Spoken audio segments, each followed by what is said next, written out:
you asked who the architect is, at least in Nigerian context, I can tell you exactly what it is. It's Barack Obama. This genocide, this current jihad, did not exist until Obama unleashed it on purpose. So, in an accidental twist of history, Nigeria ended up in 2010 with a Christian Southern president. He was not supposed to be the president. He was a token vice president. Then the president got sick and died. And so Goodluck Jonathan took office. And it was like LBJ, becoming president. It was the year before the election. And so he was swept in to be the president. Well, that's not supposed to happen in Nigeria. It's rigged so that that would never happen. This was right during the Arab Spring time when Obama was flipping a lot of nations towards radical Islam. So there was a radical northern warlord, Muhammad Buhari, who had been a former military dictator. There was a perennial presidential candidate, never got anywhere with it. He had been on the record calling for global Sharia law, on the record calling for Sharia law across Nigeria at any cost. This guy all of a sudden emerged. And oh, by the way, he was also the man that Boko Haram, the terrorist group, requested that he be the guy that mediates for them with the federal government. So he's a friend of Boko Haram. All of a sudden, at the time when Jonathan had traction, it was the only nation on earth where radical Islam was being pushed back. But all of a sudden, on the surface, they start losing. Boko Haram attacks villages, drives people out of their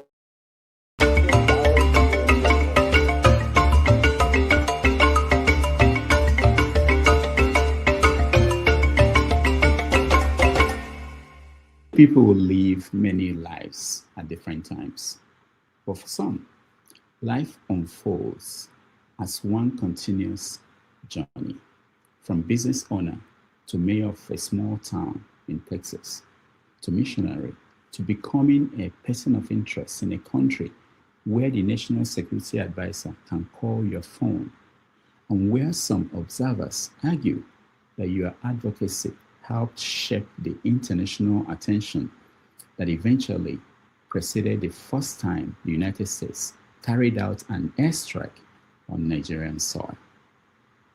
Imagine updating your will, saying goodbye to your family, and traveling to a country your own government has designated as level 4 security threat. In Nigeria, Mike Arnold has accumulated as many admirers as critics, from displaced families in IDP camps whose children attend schools supported by his Africa Arise organization, to IPOB supporters who evolved from skeptics to allies, to Muslims who strongly reject his claim of an ongoing Christian genocide in Nigeria. Arnold has been there, done that, and kept speaking. A devoted husband, father, and grandfather from Blanco, Texas, Mike has been married to his wife, Amy, for 32 years. He's the kind of old-school Texan who appears to have built his life around family, faith, work, and conviction. Together, they have 4 grandchildren, 4 dogs, 9 cats, countless puppies and kittens, chickens, pigs, cows, and even a peacock back home. But the story does not end with family man, former mayor, and missionary. No, Mike's current public identity has been shaped by a dramatic shift from humanitarian and faith-based work to direct political advocacy. His social media platforms, once dominated by mission updates and Africa Arise activities, now focus heavily on what he describes as jihad, genocide, persecution, and state complicity in Nigeria. The tone is no longer merely pastoral and missionary. It is confrontational, accusatory, and unapologetically political. That transformation is perhaps the most visible in his relationship with Nnamdi Kanu and the IPOB movement. What began as skepticism and rejection evolved into support, alignment, and public solidarity. Arnold was a signatory to the Sokoto Declaration, a political document released on May 30th, 2026, in collaboration with IPOB leader Nnamdi Kanu.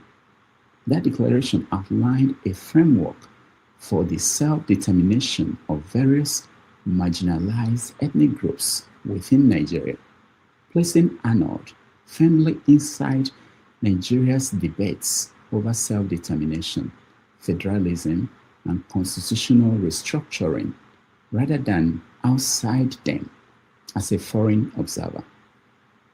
That fact alone explains why many Nigerians no longer see him as simply a missionary.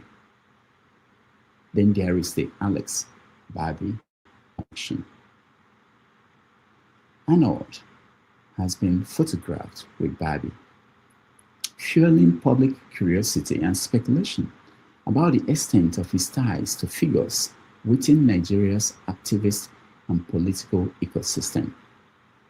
Allegations and controversies surrounding Barbie's activities in Nigeria have only deepened the suspicion with which some Nigerians now view Arnold.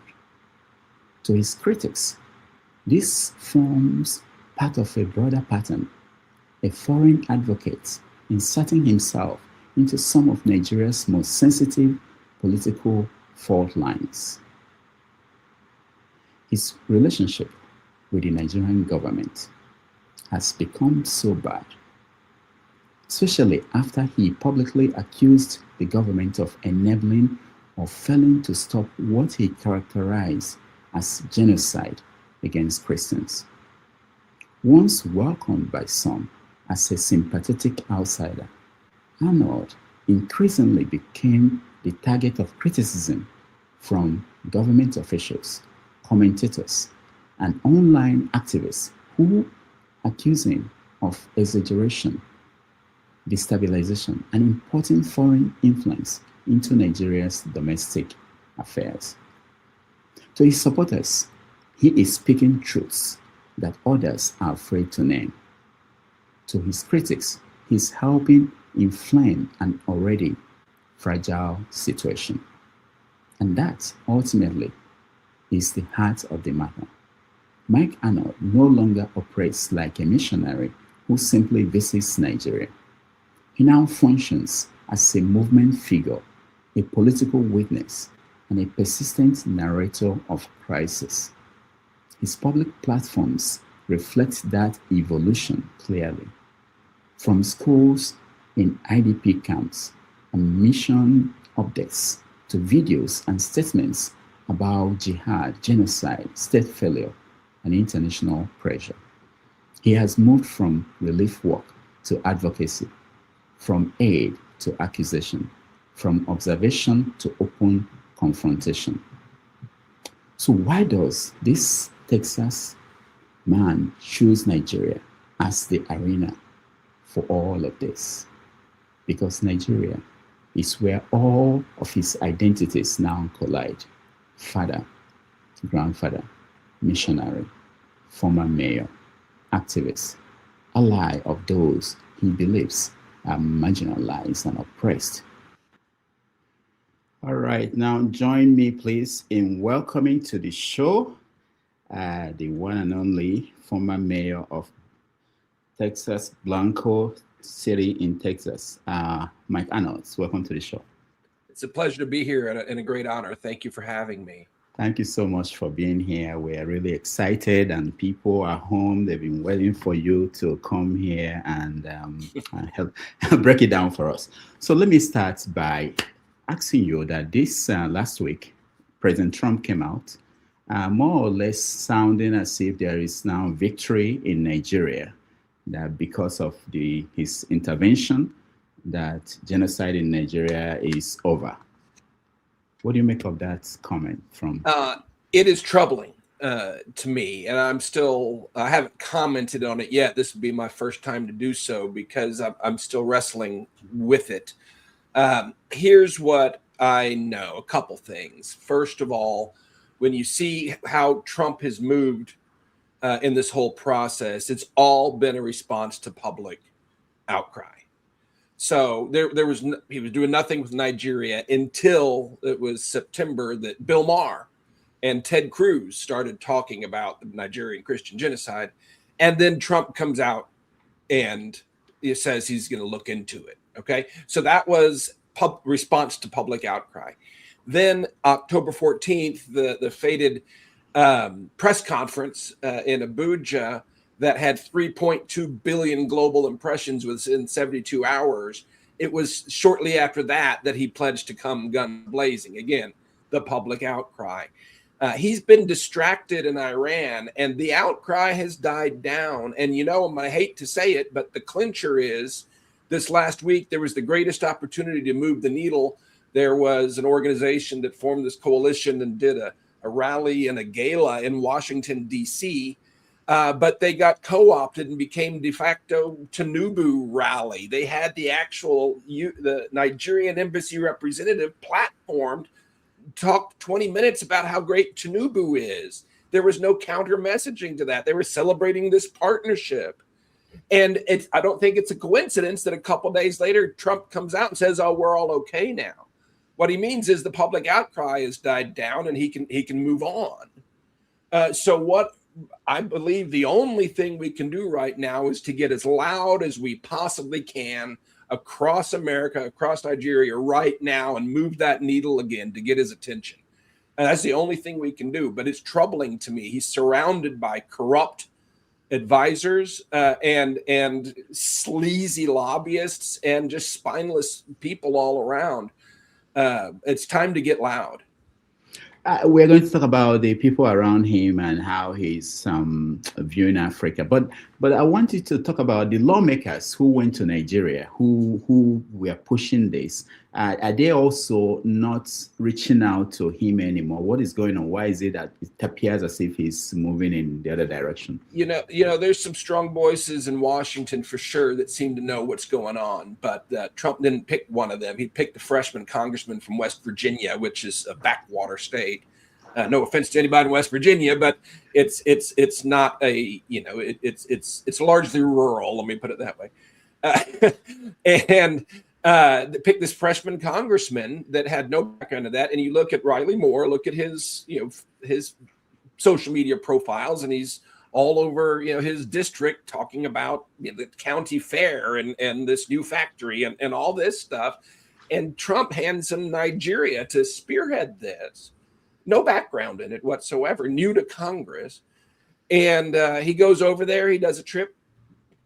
Bless his heart. I mean, that's a brave thing to do. I don't know how the trip was managed. I imagine it was handled by the Nigerian government. He's touched. He comes back and he makes some recommendations to Trump. I mean, come on, give anybody a few months to look at it. And I was hopeful of this administration. When they first got elected, they do good PR. But he didn't have the background or the time or the attention to really look deeper than that.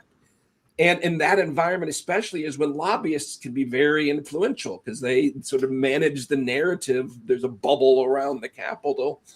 And I would never accuse him of doing anything unethical or dishonest or accepting a bribe. Not that, but he was certainly influenced by that bubble. There's no doubt about it. And to come out with statements like we're glad to be working with the Nigerian government. And then after the Palm Sunday massacre, to come out and have this bold warning that if it keeps going, it may strain international relations. You don't talk to a strong man that way. You don't talk to a Nigerian that way. They'll laugh at you. And so this guy's way out of his depth. I think he's a good person, and I think he means well. And his goals are good, but he has no idea how to achieve them, and he's advised the president poorly. There's no doubt about it. Now, can you tell us a little bit about the people lobbying the government in Washington for the Nigerian government? How big is it? How influential is it? How are they controlling the narrative? These are, the visible stuff is pretty lame, and they're just trying to distract people like me. They have I think 89 followers on their X account. And they post this cheesy, just slimy stuff. But I don't respond. I don't care. I make fun of them. That's not what that's not their strong suit. They're behind the scenes manipulators. They're sneaky. They know how to angle in on people. They know how to work their way through the staff and through the echo chamber and apply pressure here and there and really steer people. That's what they do, and it's hard to measure. But well, it's not hard to measure. It's certainly at least $10 million worth. But I think they're having a great impact, and it's devastating. We really need to band together, stand up, and get really loud, really fast. Or what I believe, if Trump does look away, if he declares it done, the backlash will be absolute. They will dip the Quran in the Atlantic Ocean. There's no one that'll stop them at that point. They're going to stop playing the game that they care. That's what's at stake here. Mm. We'll get into details, but let me take you back to Nigeria. Currently, there are school children and their teachers who are in captivity for more than 40 days in a forest in Oyo State. When you hear stories like that, what comes to your mind? How do you analyze it? It's almost incomprehensible. It's like something out of a horror movie. It's so foreign to people in the United States, at least. Nothing like that would ever happen here. Not even close. It couldn't begin to happen here. And if it did, the government reaction would be immediate and absolute, and without mercy. And the president would probably fly down himself to the command center. That's what would happen here if something like that were to happen. But we have armed guards in pretty much every school now, and they're well trained. This, you can't walk into a school without getting buzzed in. It's a secure environment, and very seriously so. So it would never ever happen here. So it's very hard for me to relate. But the government's non-response first is horrific. They have the technology and they know where these people are. They could take them out. They could take them out. And any special forces team worth their salt could get in there and take those terrorists out. The government has no desire to do so. Why? You know, we could get into that, but yeah, it's worse than incompetence. It's worse than incompetence. It's complicity at some level. For those watching at home who may not live in the West, in the United States or in any Western country, you were a mayor in the Blanco. If you were a mayor and this happened under your watch, what would be the process for you to begin to deal with that? And how will you be dealing with that 40 days after? Well, so immediately our law enforcement would spring. They would have a command center set up. They would spring into motion multiple law enforcement agencies, the local police, the county sheriff, the justice of the peace. We have multiple law enforcement agencies that are local in the state level, and maybe even the National Guard would come in. I mean, it would be. I passed up the road a few years back on the highway. There was a hostage standoff. Some crazy guy had, you know, it was domestic. Was it at Waco, Texas? It was just north of Blanco, Texas. No, okay, no, it was not. It was just a domestic violence thing. Oh. But there were literally 100 police cars that were on the scene, like that. I mean, from all over they came in. So that would happen immediately. There are, there would be triggers for the state to come in with their crisis management teams and their resources. They would be counseling the families. And making sure all their needs were taken care of, and there would be an information center on all of it would be right there. And then the law enforcement, they would be putting it into it very quickly.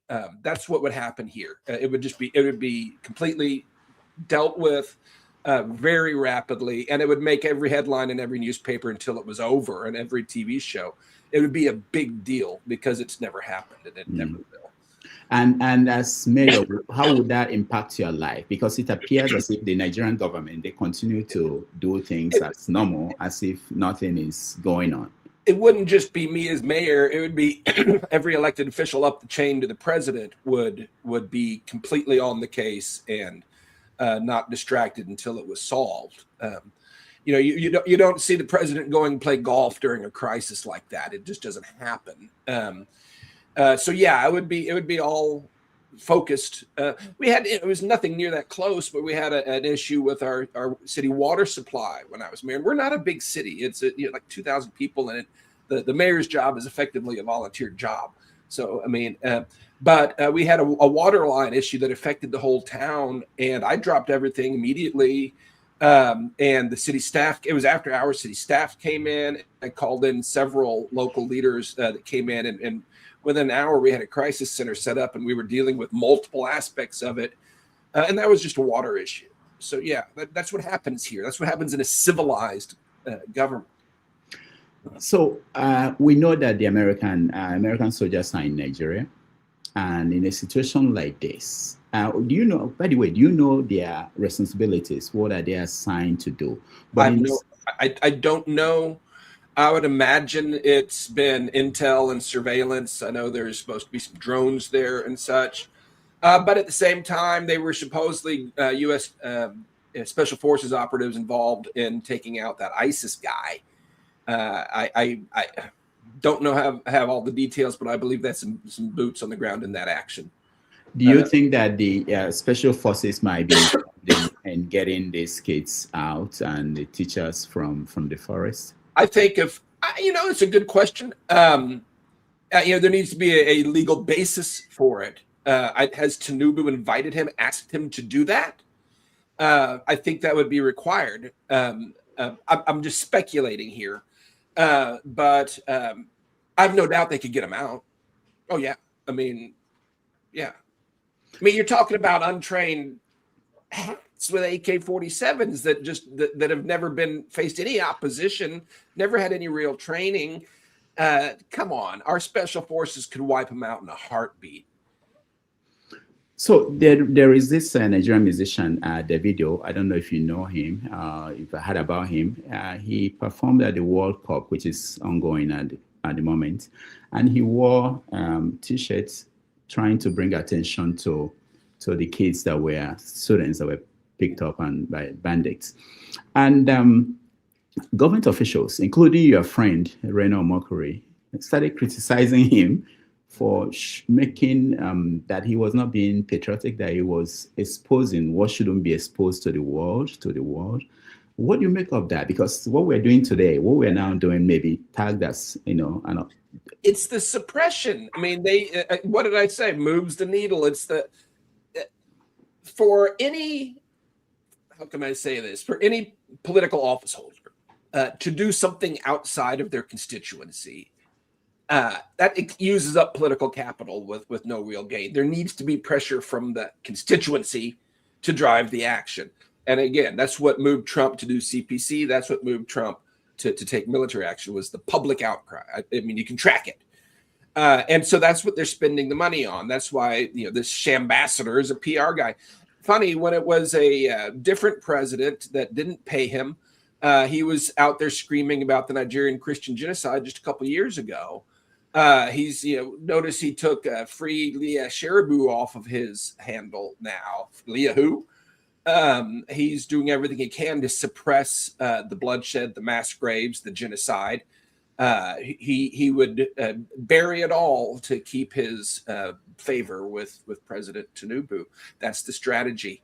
We had eyewitnesses, genocide survivors, victims that were set to testify back in March, and the Nigerian government's lobby firm came out and called them all political opportunists, and just horrible to slander these survivors of genocide. But they just want to suppress it. They don't want you talking about it because your silence allows them to get away with it. So it's time to speak up loudly as possible, from every pulpit, every platform. We got to move that needle back if we're going to see some real action. I'm sure you're aware of what the government agencies and their analysts, what they are saying about you. that you don't understand the Nigerian terrain, the landscape, that you are simplifying something that is complicated. How do you respond to them when you hear what they say? They don't refute anything I say. And I most of this I didn't get from a book. I got from walking the path. I've been there 16 times. I've been to more places in Nigeria than most Nigerians ever will. I have spent time with two former distinguished presidents, Gowan and Jonathan, with in-depth conversations.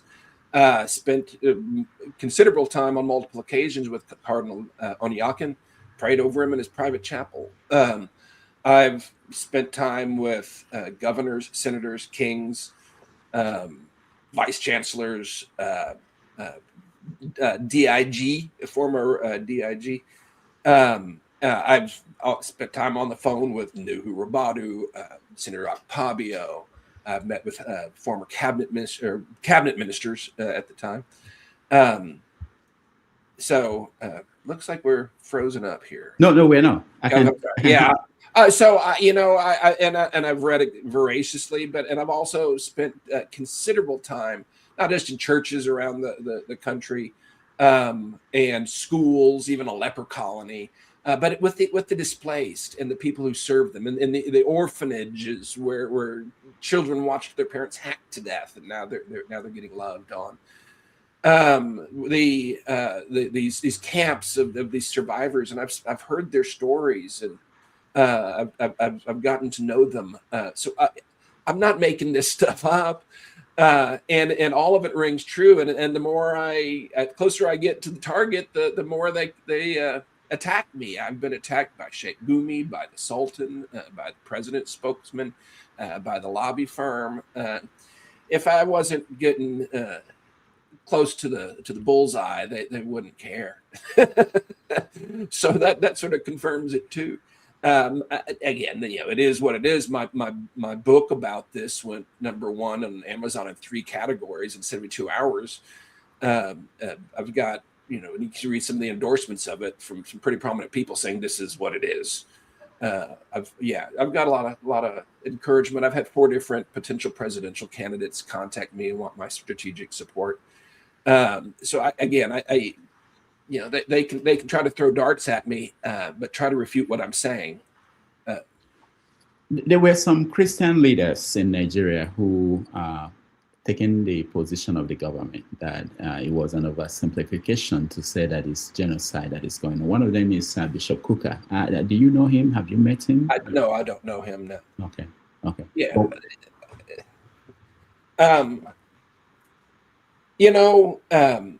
I have a deep love for the country. We didn't even get into that. Why am I doing this? Yeah, we'll get to that. Deep love and great hope. I believe this is where the front line is, the battle of kingdoms today, the kingdom of God and the kingdom of darkness. This is where the breakout point for our victory, for the kingdom of God, the kingdom of love. I believe that it can happen there because of the remnant, the strength of the real body of Christ there is incredible. It's amazing. It's brilliant. And it gives me great hope. But anything of value, there's always counterfeits. No, the bad guys don't counterfeit. The 5 Naira bill. Why would they waste their time? They'll do a U.S. $100 bill. So I've learned you don't counterfeit a cheap plastic watch. You counterfeit a Rolex. So when you find the counterfeits, you dig, and then you find something of real value. And you're not going to find more counterfeit Christians than you will in Nigeria. And all the way up to the top. There's no coincidence that when this really kicked off, the number I saw in 2014, Nigeria had 8 of the 10 richest pastors on earth. And their wealth has only trended up with genocide. It's only trended up with displacement. The more widows and orphans are slaughtered for the name of Jesus, the wealthier these guys get. That's directly related. And it's horrific. They're not Christians. They're not pastors. They're dragons hoarding the wealth of God's children, swindling it. That's money that's given to God and they use it for their own gratification. The hoarded tithes and offerings of Nigeria's top 10 richest pastors could fully support every need for more than 3 million displaced Christians for a full year, and said they're buying private jets with it. That's why there's the curse on the land. But if the body of Christ were to stand up, not in arms, not in violence, but just to be who God called them to be, children of the light, love, charity, it would transform the nation overnight, and it would become an oasis on this earth. But the counterfeits are choking it, and it's time that the Christian church needs to clean house if there's any hope. So, from what you're saying, I take it that you think that this is a fight for the kingdom of God against the Islamic, the kingdom of darkness, okay. yeah, Islam is a big part of that. Let's be frank. But yeah, so back in 2010, my first time to Nigeria, I couldn't find it on a map, didn't know anything about it, and I got there, and for the first week, I felt sorry for Nigerians because of everything that they lack, that we take for granted, like air conditioning and hot water, and drink water from the tap and smooth all that stuff, the creature comforts. And I felt sorry for them. But it was about a week into it, it flipped 180 degrees. I started feeling sorry for us because of all the things Nigerians take for granted that we lack. Then that's the stuff that matters, honor, integrity, family, hard work, education. And I started to relate deeply with Nigerian people, more so than the average American, because it's the same values that made America great that are there now. I believe Nigeria can be a great nation, and that as testament to that, everywhere they go on earth, they rise to the top. But they can't do it back home because of this stranglehold. So I was there. It was the only nation on earth at the time that radical Islam was being pushed back. And God gave me a word. He said, what man has long called the dark continent, that he is raising to be the continent of light in our generation. And it was evident there to me. I saw the potential, and it didn't seem impossible in the natural realm at that time. But and he said, Nigeria's to be the breakout point. And look what's happened since then. That's when all of the hell broke loose, literally. And this genocide, the current wave of this has really gotten very peaked. But I still go back to the words that they gave me, that what man is called the dark continent. He's raising to be the continent of light. Nigeria is the breakout point. And that's why he's called me there. That's why I'm there, is to fight for the kingdom of God. Our battle's not against flesh and blood. And the implications are much bigger than we even realize. So I'm sure you know the history of Nigeria, how the Islam came from the north and how Christianity came from Europe. Where do you see Nigeria 50 years from now? So Christianity also, in Africa was the early church. In the Northeast. Yeah. So I mean, it's not. So Christianity. I was talking about Nigeria. Nigeria. I'm saying in Africa, it predates Islam by a long time. Yes. So don't let anybody fool you on that. Where do I see Nigeria in 50 years? Here's a tale of two parallel universes, and we're right now at the crossroads. It's going to be one or the other of these. If Nigeria gets a new regime, a new constitution, it gets the opportunity for self-determination, true federation, if it's able to establish a form of government. And it's doable these days with blockchain and AI technologies that really purges corruption and is they're doing it elsewhere, and really gets you what unlocks the giftedness of the people, the coders, the visionaries, the entrepreneurs, the incredible people. And the diaspora will flood home. These amazingly well-trained people that are well-established, that have risen to the top around the world, they'll come back. And I believe that Wakanda won't be a fiction anymore with the ingenuity. I mean, you have some of these cultures were casting advanced bronzes when Europe was in the Dark Ages. That culture is still there. The people are still there and able to do that. So if the stranglehold of foreigners and the corrupt elite is broken, Nigeria, the region we call Nigeria, whatever it's called then, uh, whether it's one federation or multiple, let the people decide. It could be a very bright spot on the face of the earth, innovative, driving the global economy and the youth. It's on track in by 2050, which is not 50 years, it's sooner, to be the third largest nation on earth. And so it could be a shining beacon of transformation for all of Africa and for the world. It could be an amazing success story. That's one potential. Okay, go ahead. I wanted to ask whether you think that is possible with the current structure of Nigeria. Absolutely not. But here's the other scenario that we're teetering towards. Trump looks away. Maybe he loses, his party loses the midterms. He loses influence. Worst case scenario, he gets, next presidential election replaced by another Obama acolyte. Those things happen. The backlash, last time CPC designation came off, there was a flare up and it was pretty significant. If Trump, the only guy on earth that can do something about it, and has possibly the guts to do it, if he turns away or he loses power, I believe that, I've heard rumors already. They're saying that anybody that said the word genocide is guilty of sedition. So you're talking mass roundups and executions. You're talking, pogrom that would, I think, make 1967 to 1970 look like child's play. And these 8 black flags, I think 9 black flag groups now, would fulfill their goal, hijacking the nation. It would pivot 100% to China. Banks are already settling in yuan. And it would become the launch pad for global jihad. They've already drawn American blood on American soil. The Old Dominion shooter was ISIS affiliated in Nigeria. So it's either, going to be a very bright spot or it's going to be a very dark spot, and it's going to impact the rest of the world. And I don't believe that there's a middle ground. I don't believe that there's a status quo that can be settled on that we could go back to. So it's a dire situation, and that's the crossroads we're at right now. Mm-hmm. What is your relationship currently with IPOB and Nnamdi Kanu?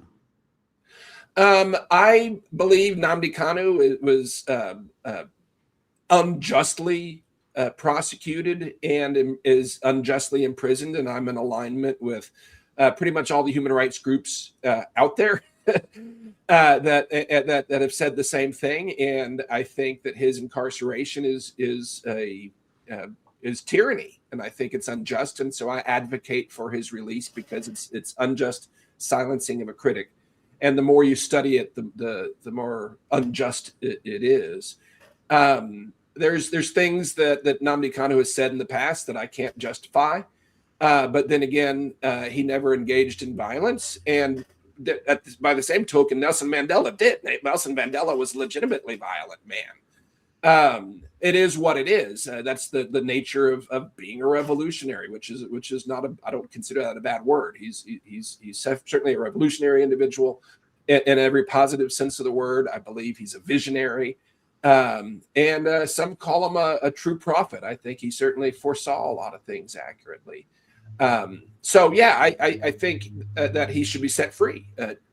It's just an illegal incarceration. So I'm going to advocate for that. I have friends in IPOB and many other organizations. I was honored to be invited to speak at a gathering in Los Angeles, IPOB North America. And I consider myself friends with them and deeply sympathetic to their cause. I'm more broader than that. I'm friends with some Yoruba separatists, Middle Belt. I sort of consider myself a Switzerland in that regards. I'm not a member, but I'm happy to work with them and bring them together in unity. And I'm deeply sympathetic. I don't get involved in the internal politics. I'm confused by the various acronym groups in those movements. I stay above that. But yeah, I'm deeply sympathetic to their cause of self-determination. How is that?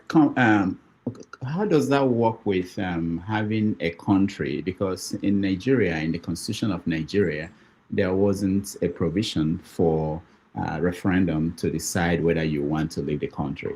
What do you see? How was the approach when you talk to IPOB or the Yoruba group or the Duwa group? What do you say to them in terms of how to achieve that goal, if that is what they are looking for? Absolutely. And first of all, I call for nonviolence.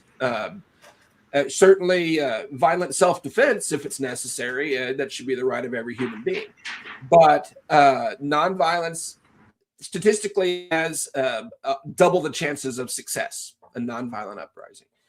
And I call for unity across tribe, across region, across religion, and to stand against the tyranny that's killing everybody, to stand against this evil darkness and pull it down. And in doing so, a new constitution is necessary. The current one is not a legal constitution. It's a fraud. It was written by a military dictator without any input from the public. It was never ratified by the public. But it's recognized by the world. I mean, and they have the guns, but there's no really legal basis for this government to begin with. Certainly not from the consent of the governed. And so a constitutional convention, I would drive it by the indigenous people groups and establish a federation, a covenant republic based on human rights, based on justice, based on integrity, and any region that can't subscribe to that Bill of Rights is not welcome. So that would mean no Sharia state could join unless they reformed. But it's opt-in. So if the Southeast said we don't want a part of it, they can walk away. Fine. But there's a new constitution that is necessary so that the goodness of the people, the potential of the people, the resources of the people can be employed to build a good nation. That'll never ever happen under this constitution and this ruling regime. It's not ever possible. You mentioned Sharia, and you said that there shouldn't be Sharia sort of, but you know that in Nigerian constitution there is provision for Sharia.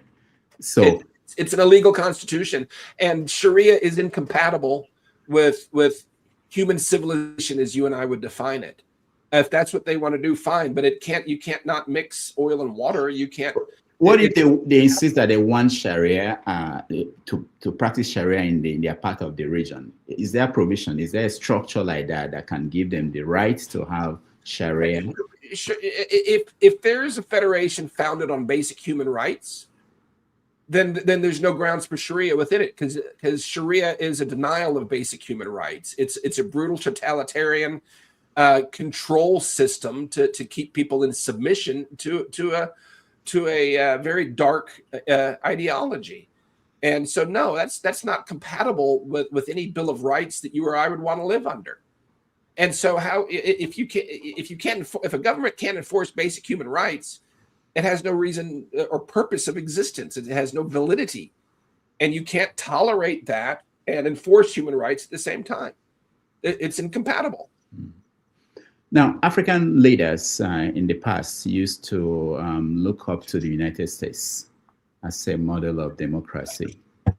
These days, some of them are beginning to say that the United States is not showing them a good example. Or they actually point at the United States and say, oh, what is happening here is giving us reason to do what we are doing.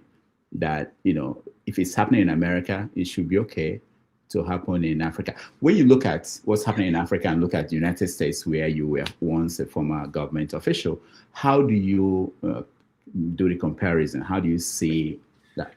Two things. First, there's a lot about. I'm proud to be an American. I thank God that I'm American. I've been all over the world, and I don't think. I know I wouldn't want to live anywhere else, and I think anybody else that traveled the world and wouldn't want to live anywhere else either. Ultimately, it's not the best. It's not perfect, but it's the best, I believe.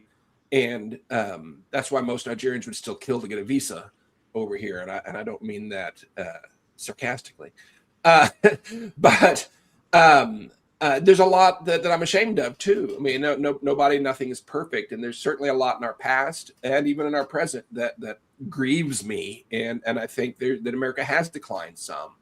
Um, but here's the other side of it.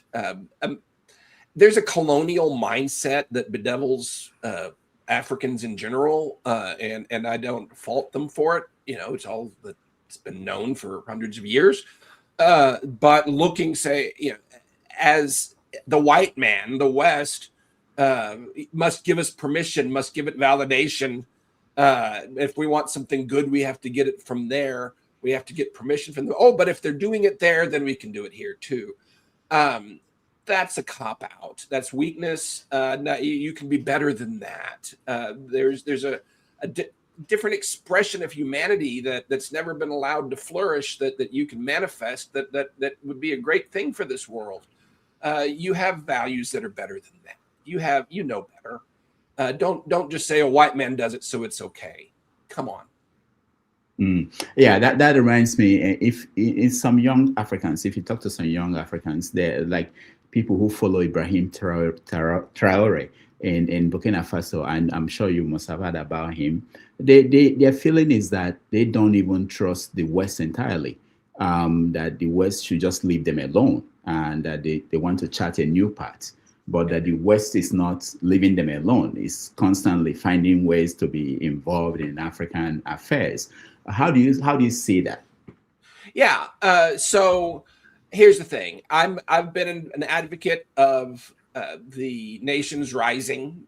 But here's the thing. Your primary economic driver is going to be your minerals at this point, because you don't transform them yourselves. And when you can transform them yourselves, then you'll have other things. You'll be able to, why can't you be a major car manufacturer? That's what the minerals are being used for. You could make lithium batteries, if nothing else. You could, with the tech skills that Nigerians have, you could be doing microchips and all that stuff. Once that's established, then you don't need anybody else. They need you. But right now, your only main driver of the economy is selling those minerals, and there's only a handful of customers that you can really go to. Look at what the Chinese are doing now. They're doing it illegally, and they're funding the jihad, and they're corrupting the officials, and they're getting your nation locked into lopsided contracts, and they're only delivering garbage on the other end. They are there to loot without mercy and with no soul. America does tie strings to things because, on the good side, because we do care, because we do have a soul. It's illegal for an American to bribe a foreign official. Those strings can be perceived different ways, and they can be hijacked by, like under the Biden and Obama administrations. They were used for bad things. But it means that I think fundamentally that we mean well. But the question is, who would you rather sell your minerals to? One that's going to loot from the backside and fund the bloodshed and corruption, or one that might tie some strings to it, but won't allow corruption and won't fund the bloodshed and will fight against the evil? Choose your customer. I don't think China's your best one, just objectively. All right, we are going to take a break. When we come back, we are going to talk about your organization, Africa Rise. We are going to talk about Tinubu in Chicago. I know that you must have heard about that. And then your former friend or current, I don't know if you're still friends with Reno Mockery. So we're going to talk about that, give you a view on those, and then let our people join us and have interaction with you. Okay, let's take a break, about 4 minutes. Thank you.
Welcome back, everybody. Thank you so much for joining us. We're having a conversation with Mike Arnold, who was a former mayor of Blanco, Texas, now an advocate for the rights of people against genocide in Nigeria, and a missionary too across Africa. So, Mike, thank you so much for staying. And I'm already getting questions from different people who are interested in joining this conversation. We will get to that, but first, let me get your view on this Tinubu, president of Nigeria. The man has a history that is tied to the United States, and so far we are not getting enough information from agencies of the U.S. government. Why? So the background: Tinubu lived in South Chicago, 80s and 90s. Supposedly a student, but it's murky. One of his college certificates is for a woman. Another one was issued by a school that didn't exist at the time that the certificate was issued. No wonder he passed a law that you can't use certificate forgery against the candidate. But in 1993, he was swept up in a drug enforcement agency, DEA, prosecution. And the details are a little murky, but he was very clearly involved in a heroin trafficking ring. He forfeited $460,000 cash to the federal court, and he had to flee the country. There are 2,500 pages, or give or take, of documents pertaining to that that have been subject to an open records request. A federal judge ordered their release by June 1st, several weeks ago, haven't been released. Tinubu hired a lobbyist specifically to try to stop that. He also, there are two different agencies, my understanding, and this is reported, the FBI and the CIA both filed briefs to have them not released, and the language that they used is the same kind of language you would use when protecting an active source. So I'm being very precise here because it's all, nothing comes right out and says it. But why would these agencies not want to release this? And three options come to mind. One is he's an active source. He's actively working for the CIA, which under a previous administration would have been not unlikely. Obama was aligned with his political party. So there's that. Second, it could be for some reason the incriminating of our government. But I think, and I've had people in Washington that indicate this is clearly what's happening, and I've thought this a while. Trump has those documents wrapped around Tinubu's neck, and that's how he's partnering with the guy. So, I mean, I don't know, but those are the three options that I see for why they're being withheld. Mm. Yeah, that's so for a government, like leader of a government like the Nigerian government, to be in such quote unquote compromised position. Yeah, because if they have something on him that he's afraid of letting out, what do you think? How much leverage is that for the American government? Well, one thing that Trump, and it's not the American government, it's Donald Trump. Okay.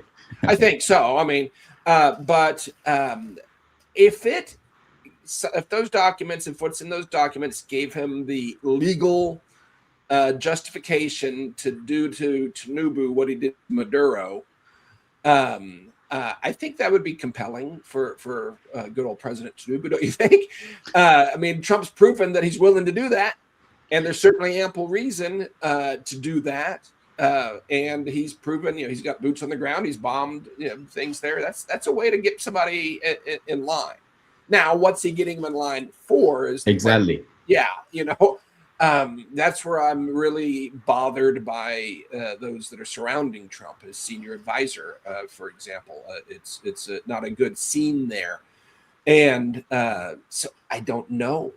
Certainly, if he's declaring victory against the killing of Christians, he's either intentionally blind or he's being fed false information, because it's only gotten worse since he's been involved. Mm. Okay, let's move on to Reno or mockery. I'm going to correct you. He was never my friend. He was a friendly acquaintance, and there's a difference. Okay. But he played it up. He played it up when he was good. Sure. When he was good. So the impression people got was that he was your friend. So what actually happened? How did two of you meet, and how did you go your separate ways? Yeah, so 2019 was my 10th trip to Nigeria, and I had other people with me that brought over from America. A team of us. We were traveling around. We spoke in Lagos, Abuja, Port Harcourt, Owerri, back in Abuja. And long story short, a detour, unexpected, stumbled into an IDP camp in the middle of Abuja, and to say the least, it opened my eyes and it gripped my heart. And I made a promise to tell their story and to help them get home, basically. And that's what's been driving me ever since, is really just helping these people get home and telling their story. And it just the rabbit hole keeps getting deeper. And what's really would be necessary to get them home is pretty significant, really. So I researched it, and I've been back to Nigeria 6 times since then. Sometimes level 4 do not travel. That's when I've met with most of these people, done so much research, and read a lot of books.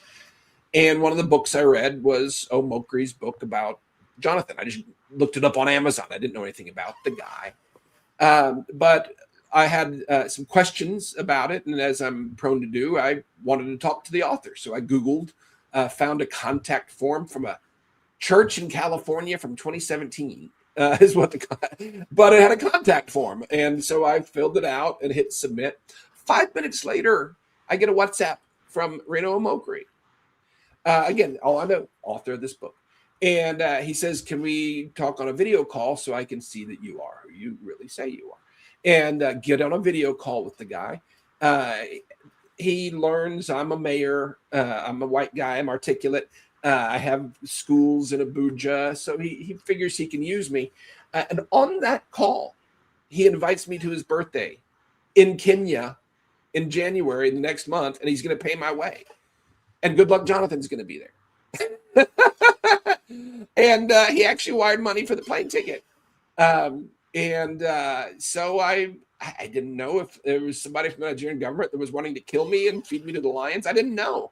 But I prayed about it and got some wise counsel, and I went and met a lot of great people, become good friends with Pan Am Percy Paul, Donald Duke, Ben Murray Bruce was there, and got to know him, several other people of that caliber. Of course, good luck, Jonathan never showed up. That they were all there just for that, and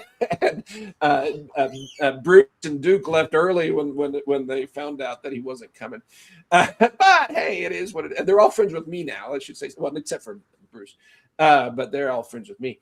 So went on that birthday, and while there, just for, it's the way you do things, I invited him to come visit me, and sure enough, he did. And realized the basis for our relationship the entire time was for me investigating the genocide, me investigating the root causes of it. That was always the conversation. And at that time, he was out there publicly calling attention to the Nigerian Christian genocide, his own words.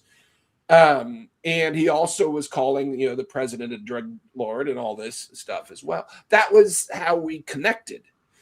And that was the basis. He knew I was working on this research to produce a documentary film to expose this stuff to the world. And he presented himself as wanting to help me with that.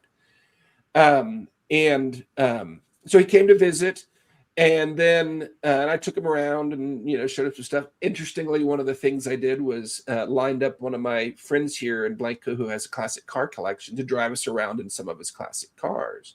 And Omokri took pictures with them. Later, he posted them and said that they belonged to him, which started to sort of expose me to who this guy really is. So I was already scheduled to be back in Nigeria a few months after that, and he set me up, and that's when I met with Minister Tugger, the Minister of Foreign Affairs. I met with Minister Idris, the Minister of Information. He actually set it up, and I met with Good Luck Jonathan in his living room there in Sokoro in Abuja. And so he set that all up, but along the way, he would ask, hey, what do you comment on this? and there was a policy question or thing, and I would look at it and say, I would think would be a good policy, or I don't like that. Well, my quotes were starting, the ones that were favorable to his causes, starting to show up in Nigerian newspapers. And he was using me as a PR asset. He puffed me up as this great mayor from Texas because he saw me as a PR asset that could be used for a soundbite from time to time. And then in September, we sort of kept up. He told me he was planning to run for president, for vice president, be Nuhu Rabadu, Reno Mokri president, vice president, 2031. He called me and begged me to nominate Nuhu Rabadu for a Nobel Peace Prize. This was in early summer. I can look it up. It's all in my WhatsApp. Peace Prize for doing what? For defeating Boko Haram. And I asked him to prove it, and he stopped. He didn't ask me again. But and so in September, when Bill Maher, he knew what I was trying to raise awareness of this, and that's what all of this was about. But all of a sudden, he did. I on social media, I saw when he went and visited President Tinubu. Rumor was he was offered an ambassadorship. And his tone with me started changing immediately. And I would ask him for help raising awareness of this, and he would say, wait till I come into my kingdom. Wait till I get my reward. So I knew some transaction was made. I didn't see any fruit of that until September, when Bill Maher and Ted Cruz came out. People started talking about, and Trump was looking at a CPC designation. And all of a sudden, the government starts to panic. And that's when Omokri starts coming out and calling it a hoax on social media. And it's like, are you kidding me? And it was a Thursday. It was, I think, the 2nd or 3rd, I could look it up, of October. I sent him a message on WhatsApp. The intention was to be a rebuke to him for this. But in his arrogance, he took it as affirmation. I can't comprehend it. But he calls me and says, please, will you help us? He said, can you come to Abuja, and you can meet with the president, you can meet with the Sultan, you can meet with all these people, and then we can do a press conference, and you can tell the truth about this. It was like, okay. And that was Thursday. On Sunday morning, I get a call. I can look and show you a little screenshot. It's Reno Omokri and Nuhu Rabadu. I had his phone number. I've talked to him before. And they're saying, okay, and this was the 5th. He said, you need to be on a plane next Sunday. So 1 week at the 12th, I got on the airplane. And they still promised, meet with all these VIPs and on all that. And made it sound like it was going to be, in fact, the original plane ticket was for a week. Ends up they didn't have a week plan. They needed it faster than that. It was just 1 day. But that's when I realized what they were trying to do. And they wanted to, Americans know what the term Jane Fonda means. She was an American who went to North Vietnam during the Vietnam War and was used as a propaganda stooge for the communists. And there was that long ago, and she's still a curse word in most American households. They wanted me to be the Jane Fonda of Nigeria, to go and on this, old communist style, stooge tour, and everybody's happy and smiling. And I get in front of a press conference and I say, there's nothing happening. And that's what they wanted. And I wouldn't do that. But I saw the opportunity to use that platform to tell the truth. I got counsel from some very, very high level people, former ambassadors, human rights attorneys, et cetera. And there was a general consensus was that there was a pretty fair chance they would kill me. Probably not. But you never know, kind of thing, and wouldn't be surprised, But I went and I did what I planned to do. And that's a whole story in itself. It could be a spy novel, all the intrigue and the surveillance and counter surveillance and tricks and traps that they tried to set. I was stuck in a room, my knees touching on chairs with Issa Pantami, a known terrorist imam that has publicly celebrated the killing of unbelievers.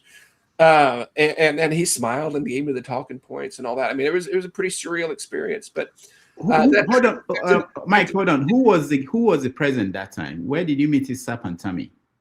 That was October 13th in Abuja.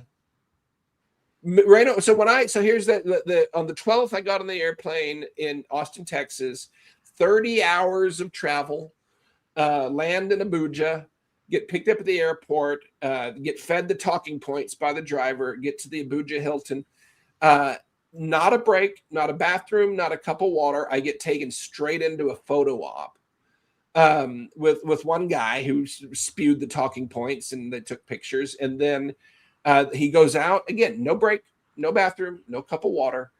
3 northern imams are led into the room. The head of Jainim, there's one other guy, and then Isa Pantami. And what was their goal? To convince you the that talking points that there's no, and I videoed it, with the hidden camera, but the talking points: farmer herder. There's no religious aspect. It's criminality, and more Muslims are being killed than Christians. The same lies that you hear, but it was coming out of Isa Pantami's mouth, sitting literally right next to me. Yeah, that was October 13th. So since then, what has happened? Have you heard from Reno or more? Long story. I won't go into all the details, but I actually had them before the press conference. They arranged for my flight to leave after the press conference. So I had a car running in the park, and they had no idea. I mean, it was God set it up pretty brilliantly. They had no idea. But they were willing accomplices in my escape. So I had a car running with my bags in it right outside the venue. So after the press conference ended, I got up, walked out the door, got in the car, and drove to the airport and flew home. But en route to the airport, I had a relationship with this guy. We were never friends, but it was friendly. He came to my hometown. I went to his birthday. And I thought there was some basis of rapport there. And I don't ever attack anybody without giving them the opportunity to do the right thing first. I give grace, and I felt heartsick for this man. He had just presided over the greatest public relations fiasco probably in African history. When you add it all up, truly the implications of what he caused there, they say that's what got Trump involved. That's what got Trump to bomb, was that press conference. And Randall Mulcree set it up. So I thought he'd be fired, but I reached out to him. I still have the text message. I messaged him on WhatsApp and said, look, you're on the wrong side. You fell in with the wrong crowd here, and it's not going to go well for you. You're on the wrong side of history. You're going to go down as the Joseph Goebbels of the Nigerian genocide. I told him, he before it's too late, he has an opportunity to come clean. What was his reaction? And he replied and said, oh, I'm glad you had a chance to tell your story. I get to the airport and I check, and 4 newspapers had already published stories that the mayor of Texas debunks the genocide hoax. He had already written the stories. They were already planted, and they were published by the time I got to the airport. That I had gone along with it, that I was their stooge. My barrister had them all pulled down and apologies issued within a week, but that was Omokri's response to me when I called him to repentance. And so, at the airport, I dropped the first truth bomb. I posted those pictures of him with that car where he said what he paid for them. I reposted. I said, here's the reality. These belong to my friend in Blanco. This man is a fraud. He doesn't have all this stuff. He's a con man. And that right there got more than 2 million hits. I had 114 followers, and it got more than 2 million hits. And that one echoed for a long time. It's totally gutted his standing with the public. I don't think he can ever recover from it. All right. We are running out of time to let our people in. Let me show you a few pictures. Maybe you can help us explain what they are. This is you and your wife. Yeah. That's my beautiful wife. Yeah, for 32 years. Yes. Okay, so you have a farm in Texas. What is this picture? That is my first trip to Nigeria. That's in Owerri, a little hotel that's just south of the campus there. And I've stayed there many times since. That was my first trip, and my host had 2 mission teams with him. There was me And then a separate team, we were staying together, was that women's group from San Antonio, Texas, my same hometown. And they had just made us these Nigerian outfits. And so first time I ever put on a Nigerian outfit. And we stood there for some pictures. All right. And now this is you and Alex. Yeah, that's just a couple days ago. Okay. Yeah, that was in Washington. We were both invited to speak at the same briefing. I had never met him in person before that. We had chatted before, WhatsApp and talked on the phone a couple times. We were on a podcast together a week or so ago, but I'd never met him in person before. Okay. Do you have any plans of going back to Nigeria? When I can. You think you cannot now? You cannot go to Nigeria? Absolutely not. Are you kidding me? I don't know that I'd set foot in Kenya either. I mean, I'm being targeted. Me and Alex, the two of us, are the only two Americans I know of that have been attacked by Gumi, the Sultan, the president, and the DCI group. I'm a known entity. After that press conference in Abuja on October 14th, that same day, the Senate convened an emergency meeting. Everybody knows who I am, and they want to take me out. I've got a very credible death threat just last week that I reported to the FBI. I carry a gun. I'm carrying a gun right now. The American intelligence agencies, are they recommending you shouldn't go to Africa, or are they telling you that? I haven't even inquired. I mean, last time they said it was level 4, I went anyway. But no, it's my Nigerian contacts at a pretty high level that say it's probably best to try to get in right now. All right. These are some of the books that you have written. Let me see if I can put it up. Okay. No, it's refusing to come on. But you've written several books. I will get them on the screen as soon as I can. But at this point, I want to let our people join us. Sometimes they have better questions than I do. But the most important thing is interaction with the guests, and they are the reason why we do this. So I will let them in, and I'll give them a chance to ask you a question or make a comment on what you've said. And we will take a break and come back again and finish up. So let me bring in the first few people who are here. And when you come in, when I call on you, please make it quick so that we can get to more people who are the other people who are behind the scene. All right. So the first person. Can you mute yourself if you are not speaking, please, so that we can... Let me come to you, Mr. James. Mr. James is joining us from the Gambia. Mr. James, welcome to the show. We're here with Mike Arnold. Thank you very much. Can you hear me, please? Yeah, we can hear you. Yes, I don't have any questions for now. When I see the books he has published, maybe I come up with a question. All right. I'll get to that. I will show the books as soon as I can. Let's go to AY. AY, welcome to the show. Yeah, good morning, everyone. Good morning, Mr. Arnold. You're welcome to the show. You said a lot of good stuff, but I have a couple of comments and questions. So I'm always being careful about the danger of a single story. So you said you've traveled to Nigeria 16 times. So when you look at the composition of the northern Nigeria, when you go to states like Borno, Yobe, Adamawa, Zamfara, Katsina, Niger, Kaduna, Kebbi, these are states that are mostly dominated by Muslims, up to 80-90%. The Christian state, I would say the bandit and terrorists are really disturbing. They are the Benue, Plateau, and Taraba. Are you neglecting the killing of Muslims in about 10 states, 7 to 10 states I just mentioned? That's one.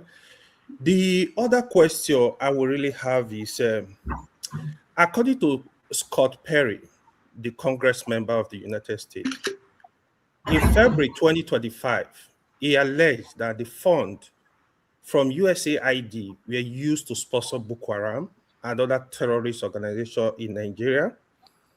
If I follow up a question with that, the crisis in the Sahel in general, when we refer to the Sahel, most of these countries, some of them are like 90-something% Muslims. They don't have Christian population. The same crisis you see in northern Nigeria is the same problem these countries are having, like Mali and some other Sahel country. During the Libya invasion of the West and NATO, they destroyed the country. A lot of analysts have claimed that the crisis you see in the Sahel is as a result of this destruction of humanity in Libya. What is your view about this issue I just mentioned? Thank you. Sure. You brought up a couple of different things. I'll try to address all. First of all, so let me say this: the difference between the Obama and Biden administration on one side and the Trump administration on the other is a wider gulf than the difference between the Jonathan administration and the Buhari administration. I mean, you can't just say America did this, America did that. I mean, on the surface, you can. I think what Obama and Biden did to Nigeria is beyond reprehensible. Obama was fully complicit in the unleashing of the terror that's ravaging the country, and he did it on purpose to get Buhari elected. Now, what were his reasons beyond that? I don't know, but it's self-evident. That didn't and wouldn't happen under Trump. It shouldn't have happened then. And in fact, if the American people and the American Congress knew about it, they would probably be in jail. So it's not something that America did. It's something Obama did when he was nefariously when he was president.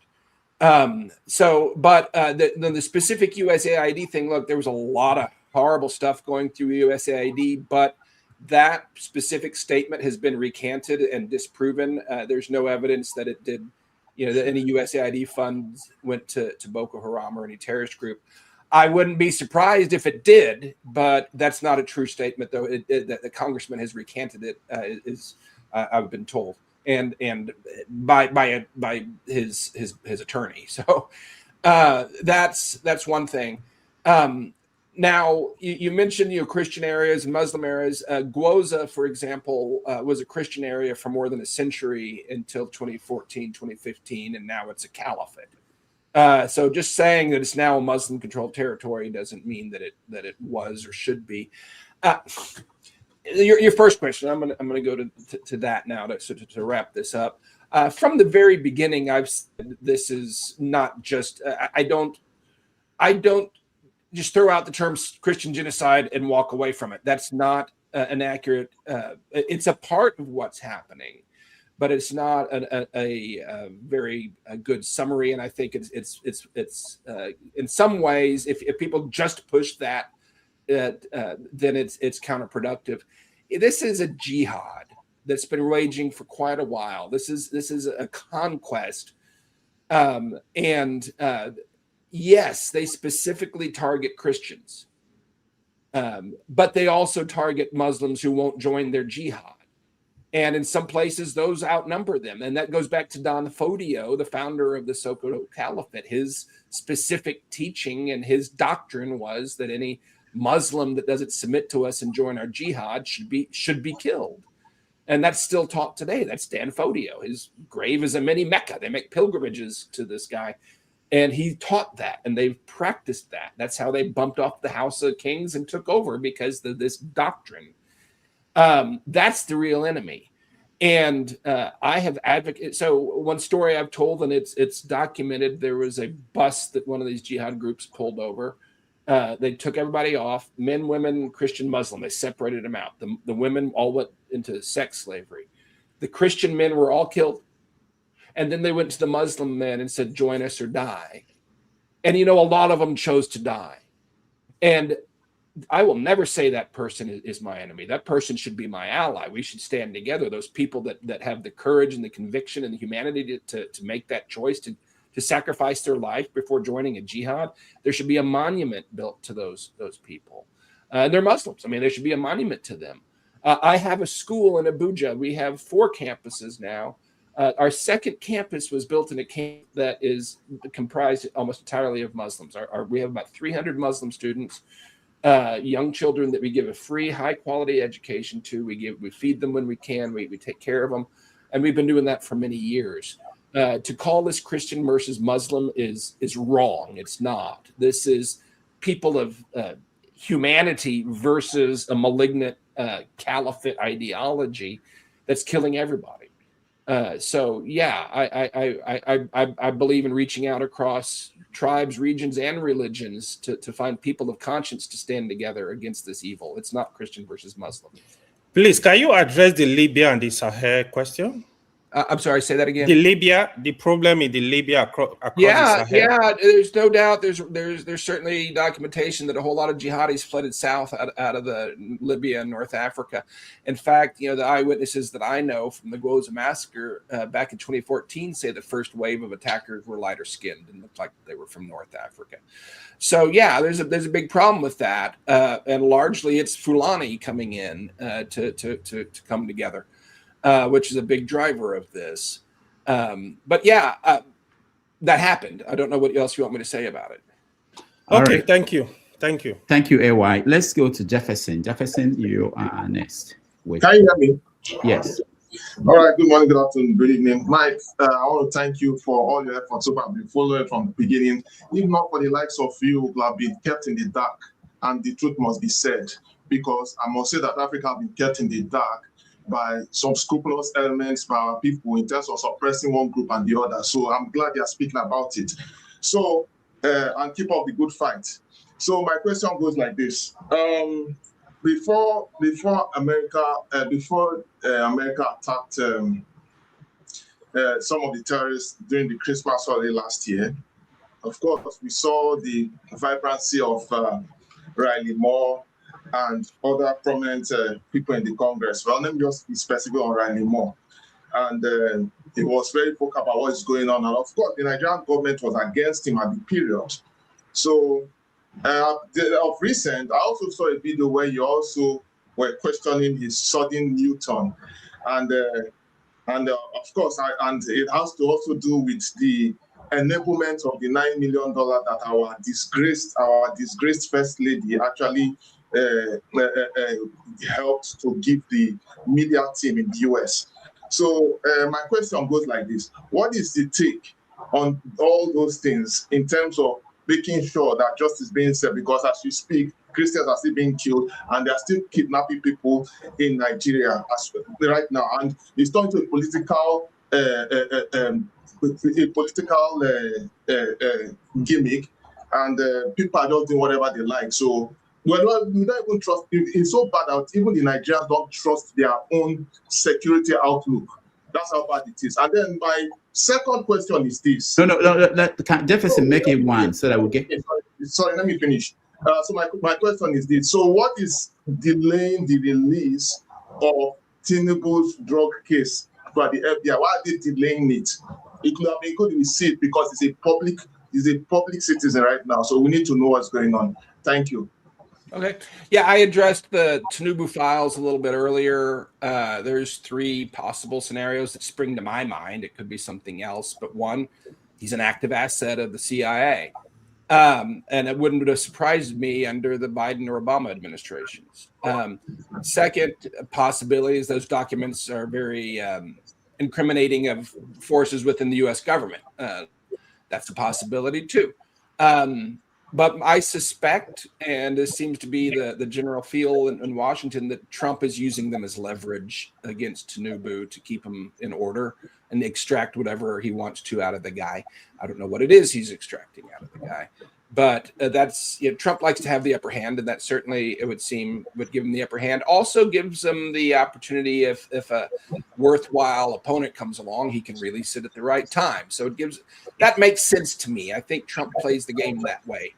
But it's one of those 3, I think. Now, in the broader picture, I've learned a lot doing this. I'm just a country boy from Blanco, Texas, but this is a narrative war.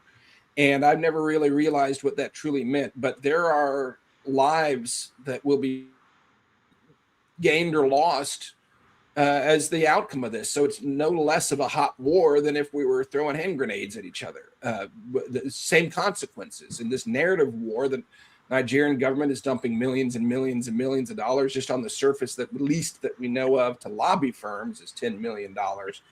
I've heard from a couple different sources the number is likely closer to $180 million that he's put to influence the narrative here. And right now, those that are speaking the truth are a small handful. Even the ones that have stood up to say, "Hey, we're going to lead this," they've been co-opted, and they don't speak up anymore.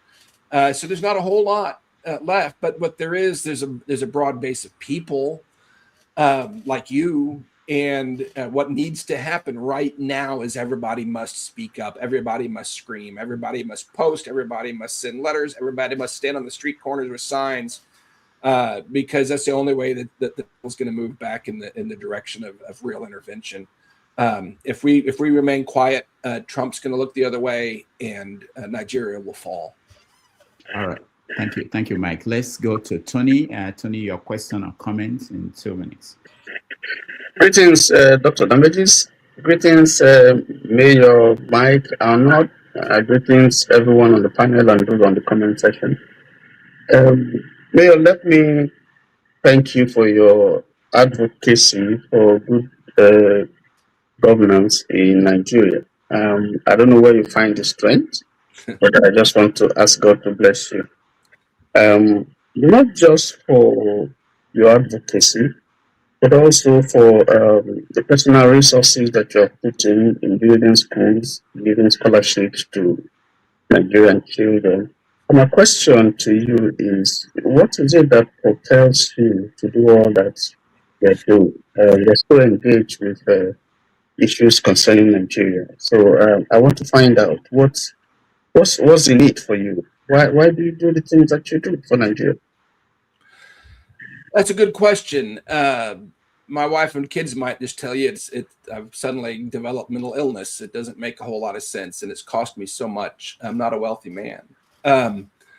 But I recounted the story earlier of my first trip there in 2010, where over time I learned to that the values that I saw there and the people are the same values that made America great that we don't have anymore. I saw potential and I saw hope, and I connected because those are the things that value to me, that are valuable to me: my faith and family and honor and integrity and hard work and professionalism and education. That's what makes Nigerians, wherever they go on earth, they rise to the very top. And I just deeply admire that, and I relate to that, and I feel oftentimes with the people more at home there than I do here. And so there's that. But also look, I don't come from a charismatic background. That's sort of steeped into me over time as I've experienced the reality of God.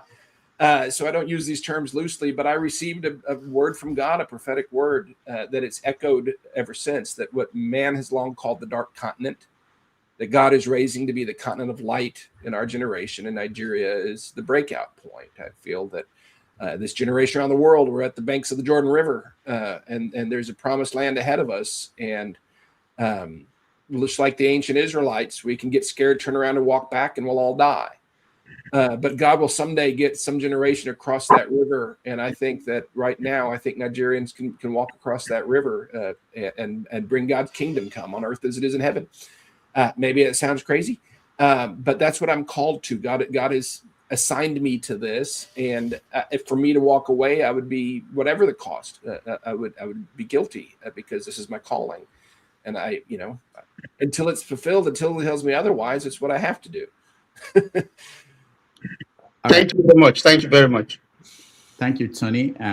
We're going to go to Ife and TF. But before then, let me just show for our audience some of your books that you published. This is Epicenter, Nigeria, Radical Islam, and the War for Global Order. So you position Nigeria as the epicenter of what war? Well, in fact, and this is the book that hit #1 in 3 categories in 72 hours. The War for Global Order. So when you look at Nigeria, people have asked me, is that the head of the snake? And I said, no, it's the head of Medusa. All the snakes come out of there. You have the communist Chinese that are deeply embedded there.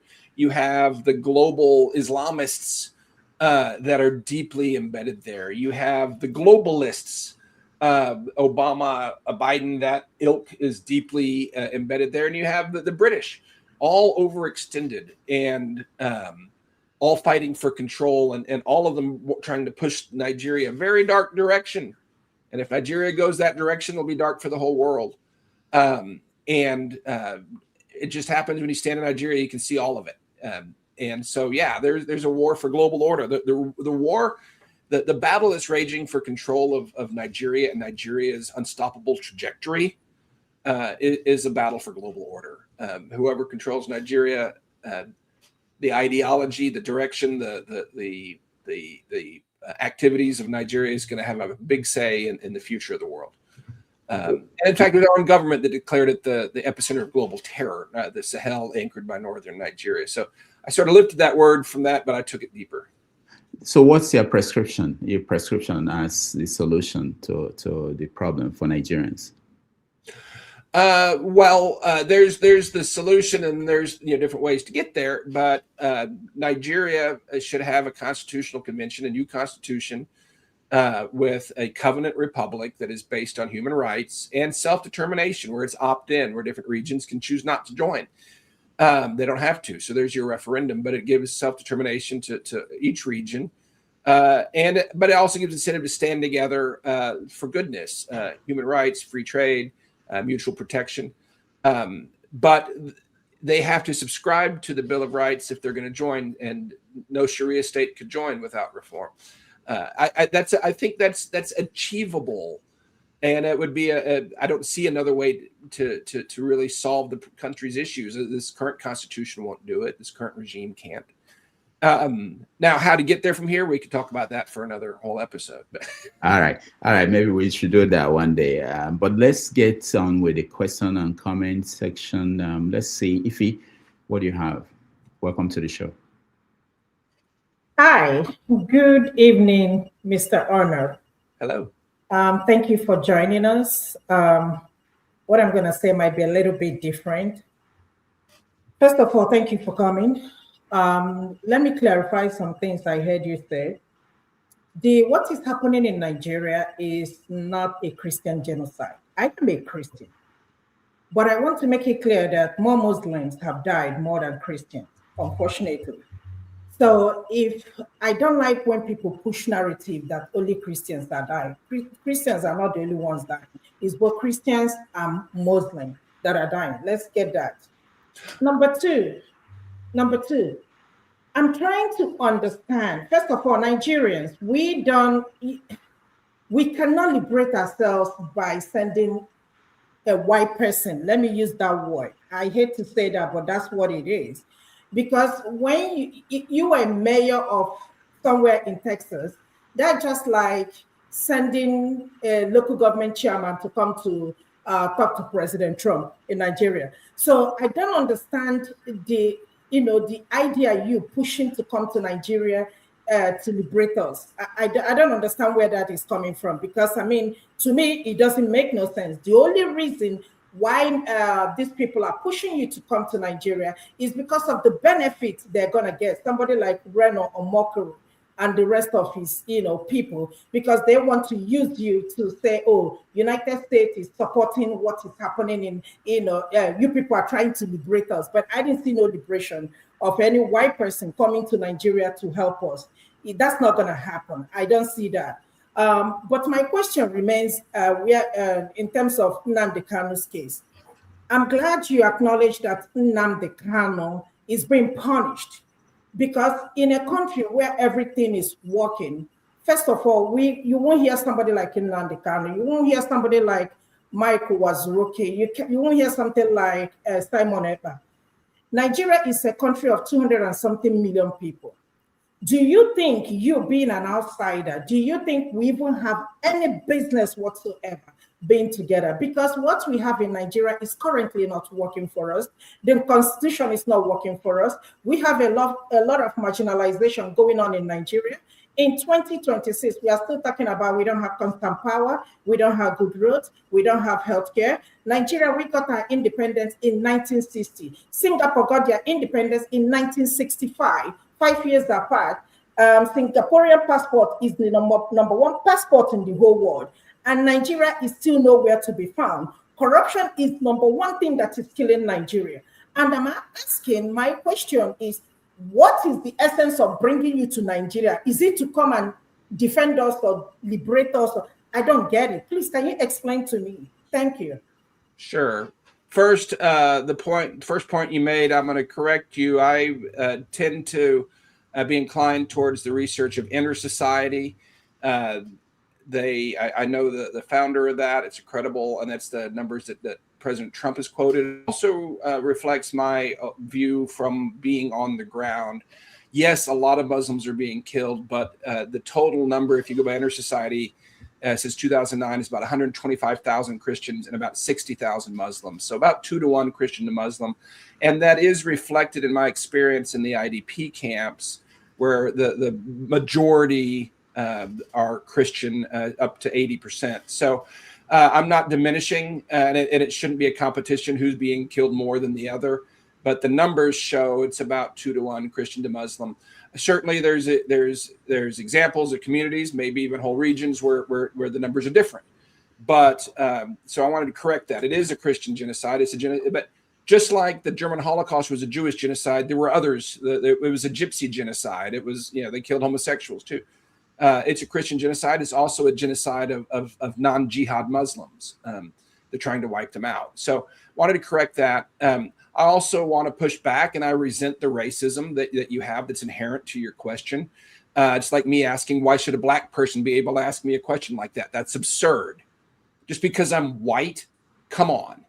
And if you're a Christian, the Bible says in Christ there is no Jew or Greek or slave or free, and there's no white or black. I'm either a brother in Christ or I'm not.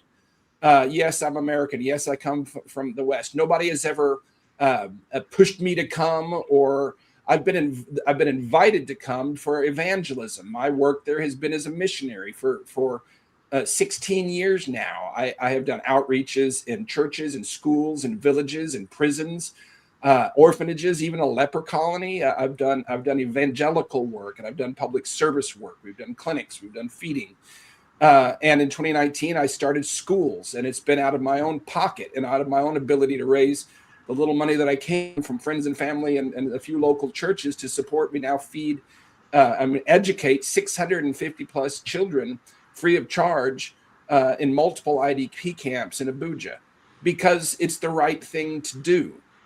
And to question my motivation or think somebody is pushing me or funding me to try to do anything politically, I reject that. It's simply not true. I am simply trying to help my displaced friends get home. Okay. And the reality is this regime, this constitutional structure, this whole thing won't allow it. There's no way for them to get home in peace until this whole contraption is dismantled. I agree with you. You heard I said earlier, first of all, that the constitutional regime in Nigeria was never legally ratified. It's illegitimate. It's accepted by the world, but that doesn't mean it's legitimate.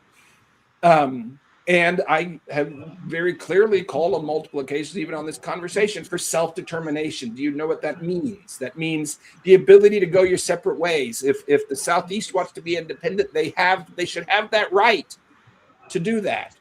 And I believe that nobody should be shackled against their will to a bloodthirsty caliphate just because the British said so. And so I don't know where we would differ in that. I use different words than you do, but we're saying the same thing. All right, thank you, Ife. Mike, before I go to TF, who will be next, there's a question I got on my text, and it says, what is Mike Arnold's business interest in Nigeria? His noted business interest in AAI Resources Limited, a Nigerian company linked to Africa Arise initiatives focused on mineral development and mining. Can you disclose what is business? Do you have business in Nigeria other than Arise organization that is helping build schools and Yeah. There, it's on paper, and it's an entity that has never done anything. It was established, I think, a year and a half, 2 years ago.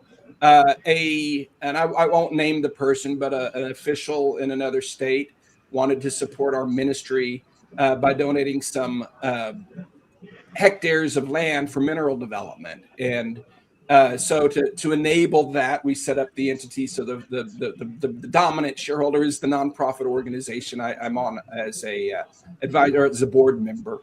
But that never happened. So it's just a paper entity that was formed to facilitate the donation of some mineral rights, but it was never developed, and that ended up drying up. But again, there was never a goal of setting up a mining company, but just to get those rights and then pass it on in a way that our schools would be funded. That's what the intention of that was. But nothing ever came of it. Okay. And that was long before this whole Earthshaker thing and all that. All right. That was just somebody that we met that said, "Look, silver and gold have I none, but I have some land, and I want to help your schools. Let's help your schools with this." All right. Thank you so much. TF, you're next. We can hear you, TF. You're muted. All right, we skip you and we go to you can fix your connection and come back. Forefathers, you're next. Greetings, Dr. Damages, and thank you for having me. Greetings to all the panelists, the chat, and to the viewers, and special greetings to Mike Arnold. Thank you for joining us. I am a little bit puzzled because of your reaction towards the previous speaker, because you may not necessarily have any ulterior motive, but history has suggested that people of your persuasion have continued to be problematic within our What do you mean by space. persuasion? Tell me what, but I'm not going to let you continue with that. What do you mean by European? I'm not European. And I'm Texan. I'm from Texas. I've visited Europe a long time ago. I'm not European. I'm Texan, 6th generation. Try again. European origin. You are European origin. And you can't escape what you are. Actually, Ancestry.com says I have some African DNA in me as well. God. I think, this is a distraction. Let's just carry on. There's no need to be defensive. There's no need. I'm not racist, actually. I'm not. I'm just trying to establish some ground, this thing. Because the reality is that we are ultimately responsible for our fates. I'm not trying to put all the blame on you. But the reality also is that we also have a problem of the kind of relationship we've established with the West. Like the Western system that you come from, you are talking about the Islamic oppression of the Christians. In reality, your nations have great relationship with the Arab countries. As a matter of fact, former Al-Qaeda was in the White House how many months ago? And we've had reports in the US where the Congress or a senator was talking about how American funds went into the forming of Boko Haram. You yourself attested to the fact that the US president, former US president, did this. And you're saying because it's not this president or not president, this is what they call plausible deniability, and which you are not even doing good work of doing that, because you are actually acknowledging that a US body actually influenced the formation of Boko Haram in Nigeria. So some of all these problems we are having. I said the unleashing. There's a difference. Yeah. Okay. I'm not trying to cover for anybody. I'm not pushing any national agenda.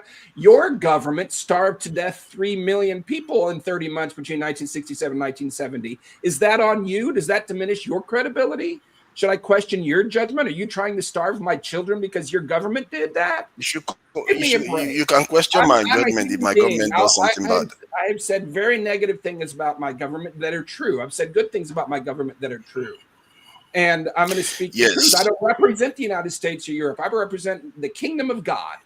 And that's what I'm advancing. And that's who's invited me. And that's who's called me. And that's who's provided for me to be there. and that's who's given me this platform. That's who I represent. I don't represent the U.S. government. And I don't have any issue with you necessarily, even if I don't believe in your religious persuasion. I don't have any issue with you personally having a faith and using your faith to help your own fellow Christians. You probably do have those. I run schools for Muslim children too, so don't just say it's for my fellow Christian. It's for human beings. Okay, for human beings. So my issue is that because you advocate certain things within the Nigerian space, you are not necessarily well equipped and have enough scope without even some biases, like some of these biases you expressed against the Chinese, when in reality, if we are to compare the Chinese and the Western this in the hemisphere you come from, you guys are like the lions that have been devouring us, while the Chinese are the hyenas just watching from the sidelines. And you don't take responsibility for all that, and you come and what do you mean? Do you read my social media? I released a U.S. document that was classified for 15 years, written by Henry Kissinger when he was I think he was National Security Advisor. Might have been Secretary of State at the time under Nixon, about how we can rape Africa and deal with this byproduct of humanity that's in the way. Horrible, satanic. And I called it out and I published it. I have been very vocal about that. I have been very vocal and working hard so that the people of Africa and the people of the nation known as Nigeria can rise and not need the West. Break the stranglehold, industrialize, use your own resources, be smart about it. Stop looking to the West and to the East for permission. Do it yourselves. Express humanity the way you're uniquely equipped by God to do so. You haven't been listening. You haven't been reading. You're just throwing out accusations at me because I'm a white man, and I'm sick of it.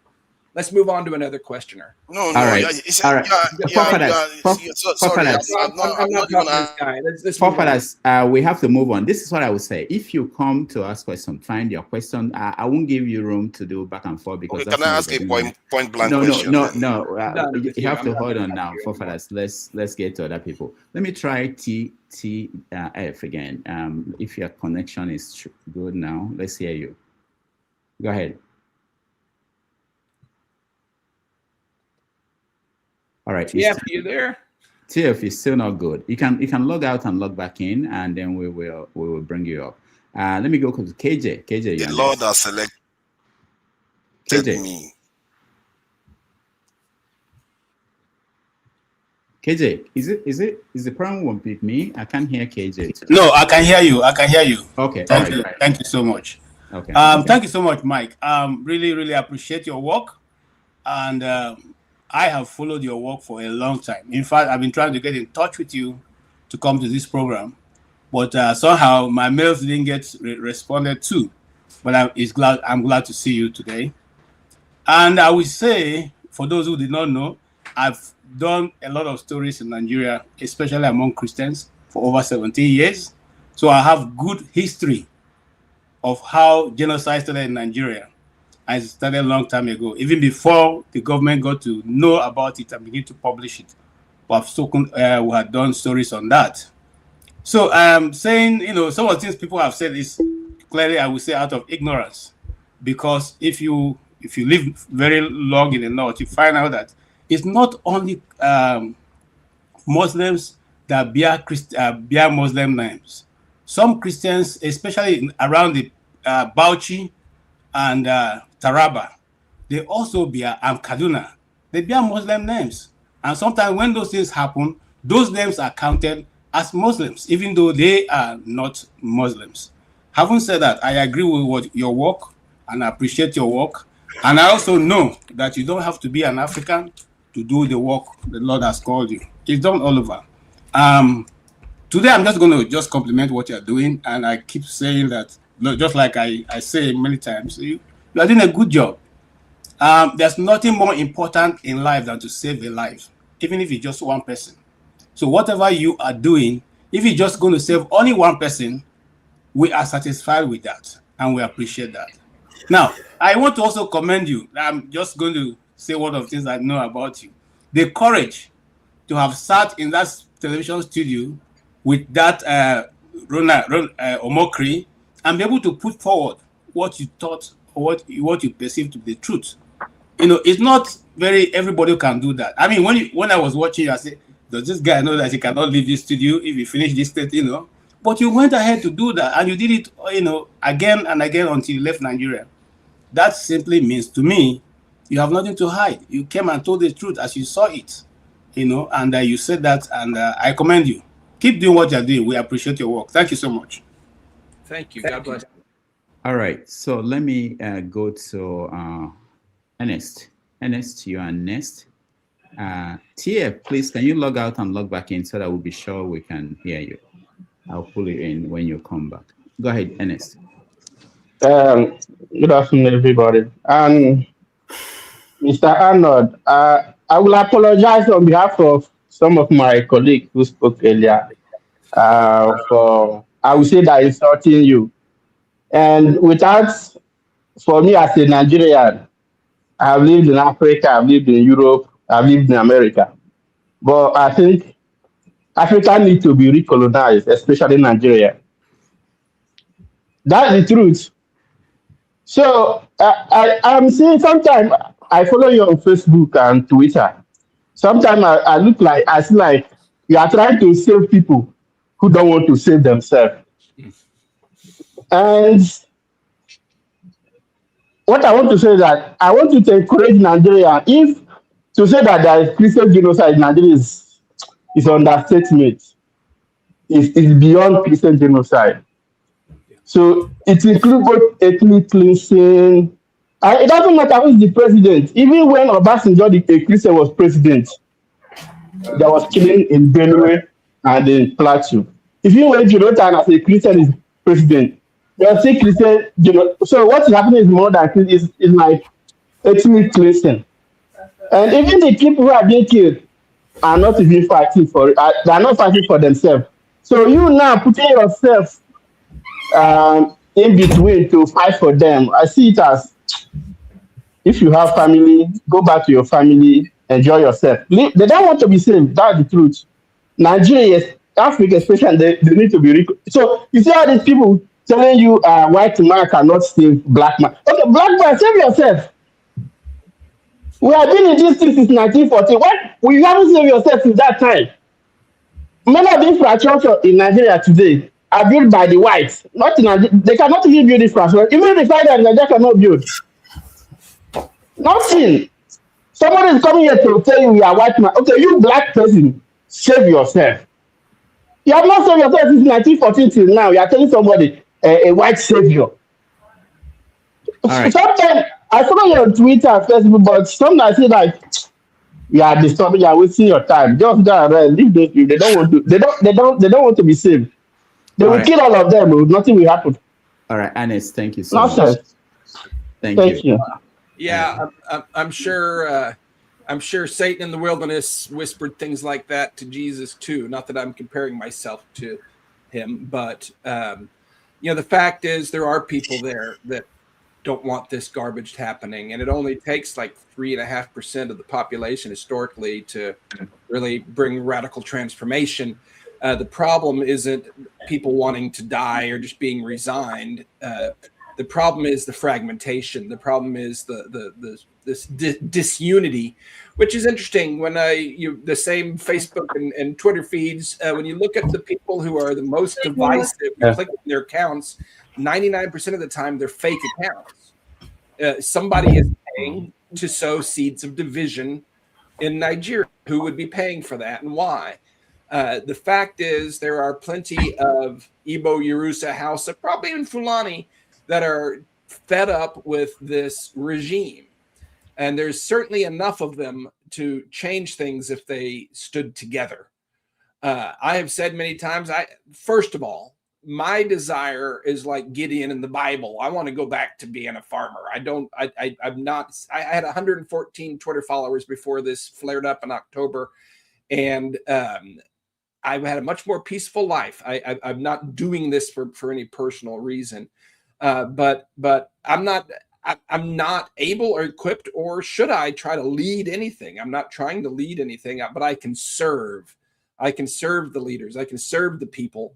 And that's what I'm aiming to do with inspiration, with hope, with truth, and with providing maybe a forum of unity where people can come together and realize they're not so different, and that we do share a common enemy, that it's not Christian versus Muslim. It's not Yoruba versus Hausa versus Igbo. This is the kingdom of God versus the kingdom of darkness. This is people of conscience versus people who would kill us for what we believe. And so no, I don't. If anything, this has saved me. I don't see myself as a savior. This has given me purpose and a hope. But it's my calling. I'm not going to stop doing it. It's not about me. I have nothing to gain. I've never brought anything of value home from Nigeria other than friendships. And I don't know. I don't plan to. So there you go. All right. Thank you, Mike. Bonaventure or Oti, you're next.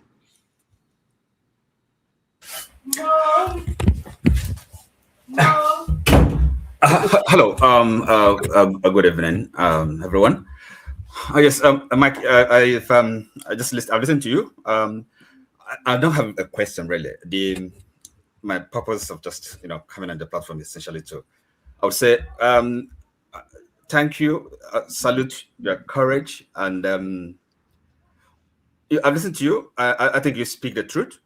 You've answered the questions, and also, to salute your courage because you have the backbone to kind of push back against some of the questions that I really don't.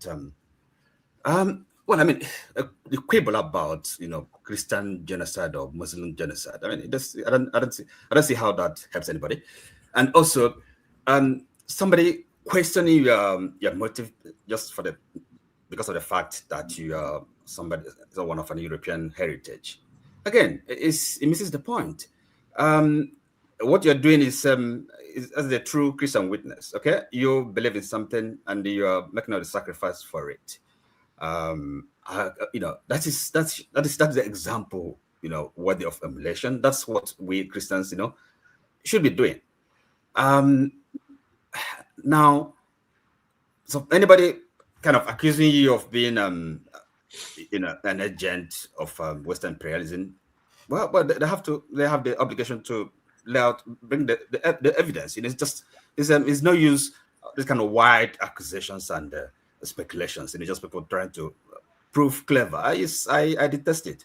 As I said, I just really to say thank you for the work you're doing, sacrifice, and at least you understand the situation of Nigeria. You've talked about self-determination, the constitution. So these are the real issues we have, and we have to address as a people. So thank you. That's all I have to say. All right, Oti, thank you so much. Let's go back to the flagship. Let's see if that works now. Hey, Rudolph, can you hear me? Yes. Okay, you changed your name and it became. I know, I had to change computers. My apologies for that. Good afternoon, everyone. And Mr. Arnold, good afternoon. How are you? Doing good, thank you. Good. Listen, I want to first join others to say thank you for talking about this. Your involvement in this and everyone else from the West that have been involved in this conversation has brought all of us to the table to be able to ask the needed questions about what is going on in our country and how to find a way to get out of this mess. For over 15 years, nobody has spoken. And now that it takes an outsider to come in to let us see firsthand what's going on inside, we can't but appreciate it. So again, an added voice to saying thank you for what you're doing.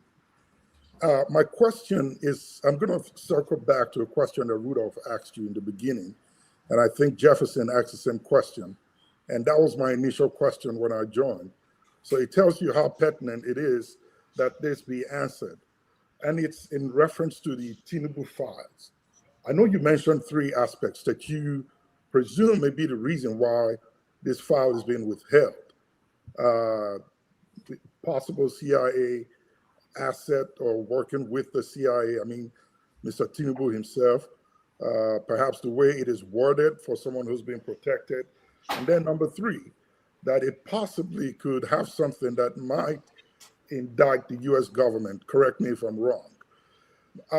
What I want to know is this: for him to pay or dish out such a huge amount of money to have this file withheld with the fear that it's going to impact him in whatever way he thinks.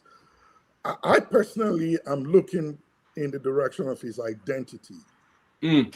I do not know if this has anything to do with who the man is, if that is what he's paying that money for, to cover up and let nobody know about it, since nobody in Nigeria can tell who he is, where he came from, anybody that's related with him. And of course, every record that we have about him seems to be false. So could his identity be what is being hidden? Because if it's drugs, it's open information. Everybody knows about it. If it's his involvement here in the US while he was here, we all know all about that now. So what is that secret thing that is so detrimental to his person that he's paying such a huge amount for to hide? Thank you. Yeah, that's what would be that damaging. I mean, just brainstorming here, but yeah, identity perhaps. It could be just the fact that he was or is at some point in time a CIA asset. Imagine if that information got out. That wouldn't be, there's not a whole lot in Nigerian politics that is so shocking. I mean, there's a whole lot of, it could be that he killed 50 people and nobody would, that wouldn't affect the election. What would potentially affect the election? Because everybody knows he's degenerate.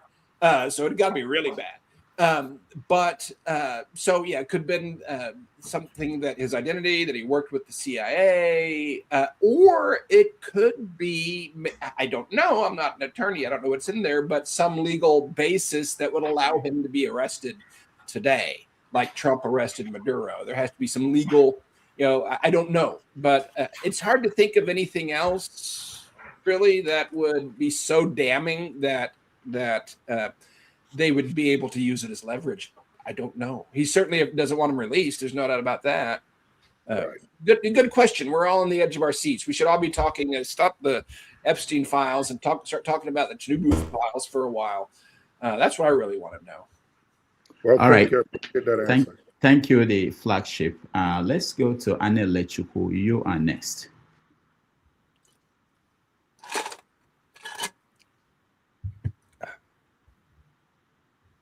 All right, Anne Lechuku, can you? Muted. Yeah, he's muted. You're muted. All right, let's skip him and go to the next person. We'll come back when you're ready. Let's go to Femi. Femi, you are next.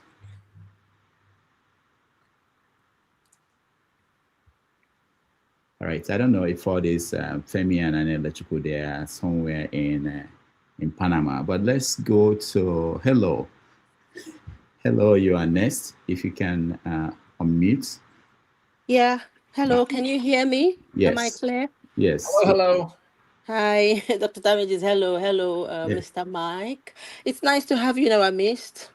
I am a Christian myself, and I just tuned in. Maybe I caught you at the moment when you sounded a bit pissed off.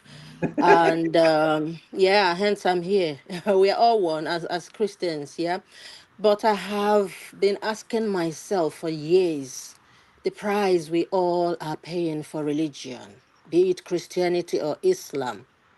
And I've come to realize that politicians, be it in Nigeria, Africa, or otherwise, can easily weaponize religion and use it to control people depending who is sitting at the top of the hemisphere. Yep. Yeah.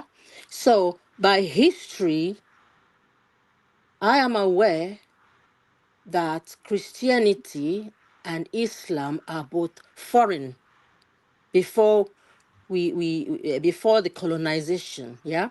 So I'm thinking, if Africa, Nigeria has to discover itself, and the people from Nigeria, some of them, maybe not all, their voices may not sound palatable, and they are saying to you, we want to rediscover ourselves without interference, without control. And hence, I'm saying, from the Kissinger report, do you think the prophecy is fulfilling itself both in agriculture, of the GMOs, financial IMF loans, that Africa will never rise, whichever way? It's hard to trust anyone. Now, I'm not saying I don't know you, not to trust you or to trust you, but the Bible says we should love one another, but love as well can be detrimental when there are no boundaries. I, as a young person, I am pained where I am right now that for certain mistakes of my forefathers or the people that took over independence, for some reason, interferences, my country is in chaos right now. Most citizens in Nigeria may not be aware of what is happening, but some are aware. Don't you think it is time for everyone, regardless what they believe in, should leave Nigeria alone to rediscover themselves, to govern themselves as humans with rights, regardless of what religion? If Muslims want to finish all the Christians, let the Christians in Nigeria fight for their rights. We do not need outsiders. Don't That's you very think so, true. sir? Because I, as an African, can't come to America and then start fighting, taking sides because of religion. I'm not okay. So first of Thank all, you. you're a little confused about a few things. God bless you. Yeah, just confused. There's a difference between religion and faith. Okay. Religion, Patronizing. I call it, and the Christian side is churchianity. It can become its own thing. The structures, the hierarchy, all that stuff. At best, it's something that men do and women and humans build. Sorry, sir. I'm not trying to. I don't want you to brainwash me. I don't need any more brainwashing. That's what I'm saying. What I'm saying hello. with you that the religious institution. Hello. Can you let him, the guest, answer you? If you have follow-up question, I will see whether you have the chance to do that. But let him answer. Yeah, go ahead. Religious institutions are corruptible, and many of them are corrupted, and that's regardless of the flavor, whether they call themselves Christians or Muslims or anything. Religious institutions are corruptible, and many are corrupt. But that shouldn't cause us to throw away the truth that's underneath it all. The Romans didn't like Christianity because it didn't have a structure. They couldn't control it. It didn't have any of that. It was just people living their faith, and it was contagious. People were drawn to it because these people had a relationship with the living God. So that's the true religion, is helping widows and orphans. Anything man-made, you have to be skeptical of, and they can cause more harm than good. Also, Christianity was in Africa, one of the first waves of expansion from Jesus himself. As some of the apostles set up churches and extended to expand the faith in Africa. Anything has to start somewhere. You have KKs all over Nigeria. Those started in India. But to say that Christianity is a Western import is simply patently false. The institutionalization of it, the structures of it, which do cause damage, a lot of them do. A lot of them came from the West, but the underlying faith, the truth, the Bible, that came from God, and there's no harm in that. There's only goodness in that. So I'm gonna push back on that. But from day one, my advocacy has been that Nigeria and Africa, but the needs to rise and throw off the shackles of colonialism. I'm 100% believe that your best days are yet to come when you stand on your own 2 feet and you do it the way that God leads you to do it, and not beholden to the Western world. The no place on earth has been more looted, raped, dumped on, extracted from, divided, and killed than Africa from the outside. And it's a horrific evil for centuries. And I've been very vocal in calling that out, and for calling on the indigenous people to rise up and be who God made them to be. Cut the stranglehold, break the chains, rise up.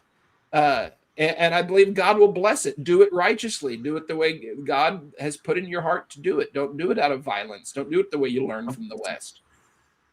And I think we'd be in full agreement on that. All right, thank you. Hello. No, not full of, not now. What we're going to do, Mike, I don't know how much time. I know we agreed. Maybe you can give us another 30 minutes. But I want to take a break. When we come back, I see Femi here. I see Anne Lechuku. And I want to tell people who have had a chance to interact with our guests, I will take you out of the studio entirely because people want to come in, but they can't because the studio is full. So I will take you out, but we take a break. And when we come back, we do the final section where we will get the guests to talk about a few more things and then take more of your questions.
right, welcome back to the concluding part of our conversation with Mike Arnold, former mayor of Blanco, Texas, who has been here for almost 2.5 hours having a conversation with us on the state of Nigeria and what he thinks might happen to the giant of Africa.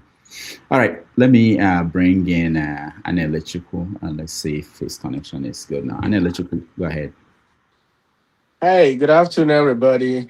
Hey, Mike, how are you? Doing good. How you doing, sir? I'm doing very well. I appreciate your work. Thank you so much for this time. And thank you for the efforts you've made in my home country, Nigeria. We are greatly appreciate you. It's only a devil or a devil's incarnate that will kick against what you did and what you've done in Nigeria so far. You're about 4 hours drive away from me. I'll drive up to Blanco one of these days and give you a handshake and a hug to All say right. thank you. You in Houston? Yes, I am in Houston. Yes. Fantastic. Yeah. I'll give you a Stop at thumb Bucky's. drive, give you a handshake. Stop at, Now, I wonder, yeah, go ahead, sir. I said stop at Bucky's on the way. Oh, no, sure, I will. Yeah. I want to appeal to you, sir. Please ignore all the noises you have. They are distractors. All the noise you hear, all these sidekicks and side talks, don't pay attention to them. Keep on with your good work, and the Lord will continue to strengthen you.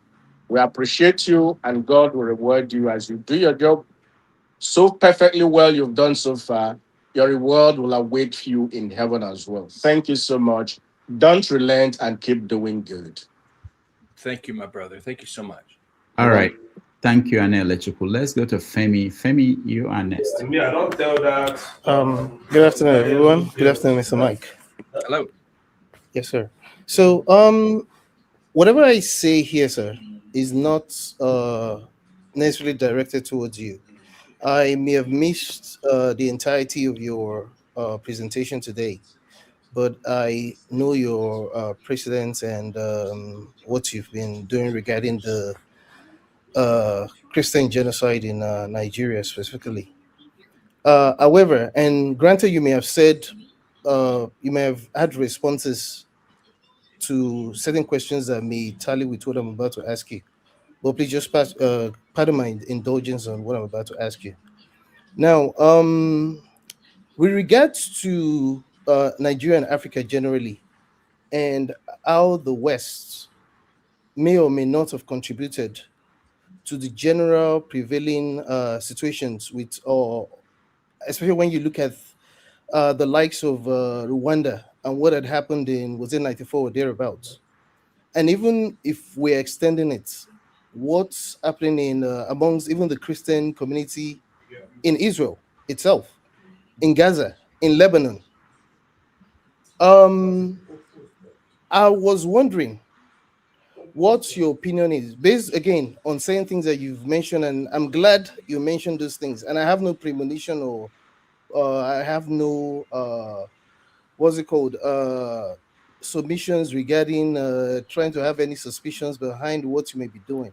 What would you say to someone like myself that continues to have suspicions about what the West continues to perpetuate in Nigeria? And that's not to say in Africa, and that's not to say that, and that's not to say that, again, I do not appreciate what the likes of yourself is doing. I'm a Christian as well, but when you look at what happens in Libya, for example, and how it has also contributed to what's happening in the rest of Africa, how do you if you're going to push back, what kind of pushback will you have on those that have suspicions on what how the West has contributed to this situation in Africa generally? Okay. Well, yeah, no, I have been a very vocal critic against the United States government and people within it, and anybody that's standing in the way of the protection of the people of Nigeria and their ultimate, best interests in the future. I'm very vocal. I'm an equal opportunity offender. I'm not shilling for one side or the other. I do think, objectively speaking, that there's only a handful of countries on Earth that are potential customers for the kind and quantity of minerals that you have, and you should choose wisely. And I think China has a more visible presence in some ways. The bloodshed that's happening now, that's documented. So maybe they're more obvious about it. I'm not in favor of Nigeria being in the hip pocket of any outside power. advocated and will continue to advocate for the. And I use Nigeria because that's what the world calls the region. Whether it's divided, that's in the future. But I call it Nigeria because that's what it is to the world. I'm calling on Nigeria to industrialize, use your own resources, build your own infrastructure. You have the ability to do so if you were free from the foreign stranglehold and their corrupt puppets. You could be a leader of the free world, and I would love to see that happen, and I would love to help that happen. I don't represent the American government. I am proud to be an American. I think it's, objectively, and maybe I'm biased, I think it's a better option. But your best option is none of the above. Use them yourself. Use your assets, your people, your human resources, your natural resources to do something wonderful all under your own strength. You have every ability to become a real Wakanda and a beacon of light to the world. Let's work together to help that happen. I'm not here to push an agenda beyond that. All right. Thank you. Thank you so much, Femi, for that question. Let's go to Mr. James. He has a question finally. Mr. James, go ahead. Yes. Can you hear me, please? Yes. Good. Please, I will not ask, should I call it controversial questions. Those who are taking you to task are doing so for a particular reason. We as a people will suffer more than even the Jews. The Africans, they've suffered more than the Jews. So people see things from a different perspective. They have reasons for doing that. That is that. My question is unrelated to what we are discussing. Since you are a man of God, I want to ask you, should I call it a formal question or you should enlighten me? I'm an atheist. I don't believe in the existence of God. In the Bible, Genesis chapter 1, verse 3, God said, let there be light, and there was light. It means that he was living in darkness. Don't you think that there are so many problems in the world because God created the world while he was in darkness? He could not see clearly. He could not reason properly because there were things he could not see. That's why the world is loaded with problems. Don't you think it's because there was a time he lived in darkness? That's why he said, let there be light. So if God was in darkness, it means he created the world out of ignorance. Let me put it that way. Okay, well, I appreciate the question. You're obviously a thinker. You're putting God in a box, thinking that he's bound by the time-space continuum that he created for our existence. I think of the kingdom of God as a dimension that's beyond that. It actually, if you understand the time-space continuum, I believe that what we know, the known universe, sits in front of him. He created it as a something that he sits above. It's like it's a table in front of him. So he was not in darkness. He created this environment and he put physical light inside that physical environment, which is a certain way that the photons are transmitted. He wasn't sitting in darkness. He created creation, and this is all throughout Scripture, as basically a incubator for his children, to give them the character that they need to rule with him in his eternal domain. And so he created this domain. He bound us to it. We are bound by the time-space continuum. That's part of our curriculum. And he cast the enemy in here for the enemy's punishment, and to this same binding, the time-space continuum. Our calling and what's available to us in Christ uniquely is to connect with that realm beyond the time-space continuum. That eternal light that existed and exists beyond this created realm. God is not subject to the realm he created. Light is a physical thing inside the word that's defined that way. What you call light is a physical thing inside this created realm. And to think that he didn't have elucidation prior to that is just small thinking. No, All right. I'm sorry Thank you, to Mr. interrupt. Thank you, Mr. Please, James. let me make a very short follow-up. In the beginning, God created the heavens and the earth. There was no heaven, there was neither earth. It means he was homeless. The word Uranos, well, in Greek is Uranos. I don't remember the Hebrew, but that means the visible sky. He created the sky. He created the solar system. He created what we see. He created the time-space continuum. There is a kingdom, an eternal kingdom that's bigger than that, that is beyond that and is not bound by time and space. So you're thinking small, you're putting God inside the box he himself created, and it doesn't work that way. No, he does. God does Okay, not exist. no, James, we have to stop it here. Next time he comes, maybe we can talk about religion and instead of mixing it up, so that we can get to other people. We are running out of time. Maybe you should not be telling our people that are thinking small, that our people are confused. You shouldn't be saying that to our people before us. And I don't know why we shouldn't be saying that we are thinking small. We are confused. That the guy that just asked me that question is, I think saying that God was in darkness before Genesis 1, I think that's wrong thinking, and it's thinking small. It's not understanding the nature of God. That's not an insult to a nation of people. Don't be absurd. Come on. All right. Thank you, Mike. Thank you, James. Let's go to... don't agree. Not think small. Thank you, Doctor. Forefathers, please. Nice to see you, Mr. Arnold. Thank you. Yes. First, let me graciously thank you for all you've been doing for our suffering people, particularly those in the IDP camps, that you've set up a school to take care of their children and support some of the mothers in different ways. And I'm aware that that IDP camp occupies both Christian and Muslim families. I thank you so much. So the other issue I want to draw your attention to is that our country is in dire straits, and we are looking forward to an election next year.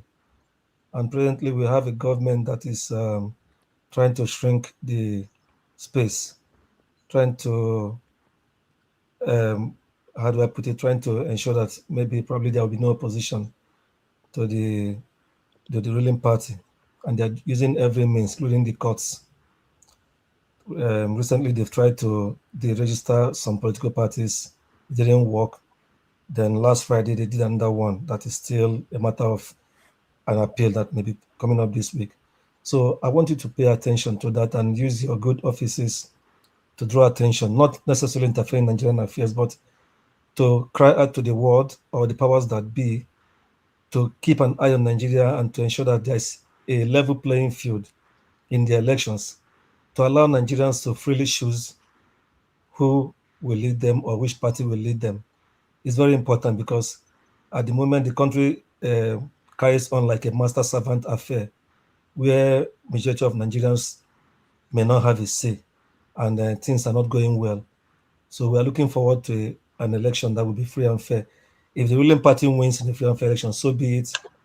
If another party wins, so be it. So I want you to have that in mind and use your good office and your platforms to create that awareness for us. Thank you. Yeah, absolutely. There is precedent for the world to ensure a free and fair election in the country, not just observe, but actually to be hands-on all the way through the system. I've called for that, but not just for to see who wins president. I think there needs to be a referendum on there for a new constitution, new constitutional convention, because I don't believe anything within the Nigerian political system, any person can change what needs to be changed to fix it. It's a contained environment. The Constitution was written by an Islamic dictator, and it says Sharia and other Islamic terms 165 times, not one reference to another faith.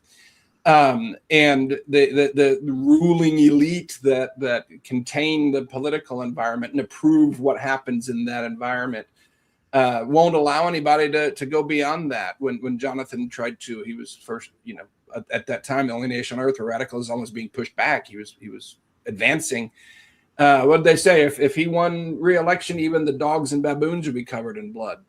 They won't let you push out of that. And if you look at the federal government, the fact is the last will be 12 years under APC. Pretty much every employee, every appointment was put in there by these people that have no interest in changing anything. So I think you might get some marginal help, if the right person, whoever that is, wins the presidency. But and elections must be free and fair. But I think the real change and the real referendum needs to be for a new constitution that allows for self-determination.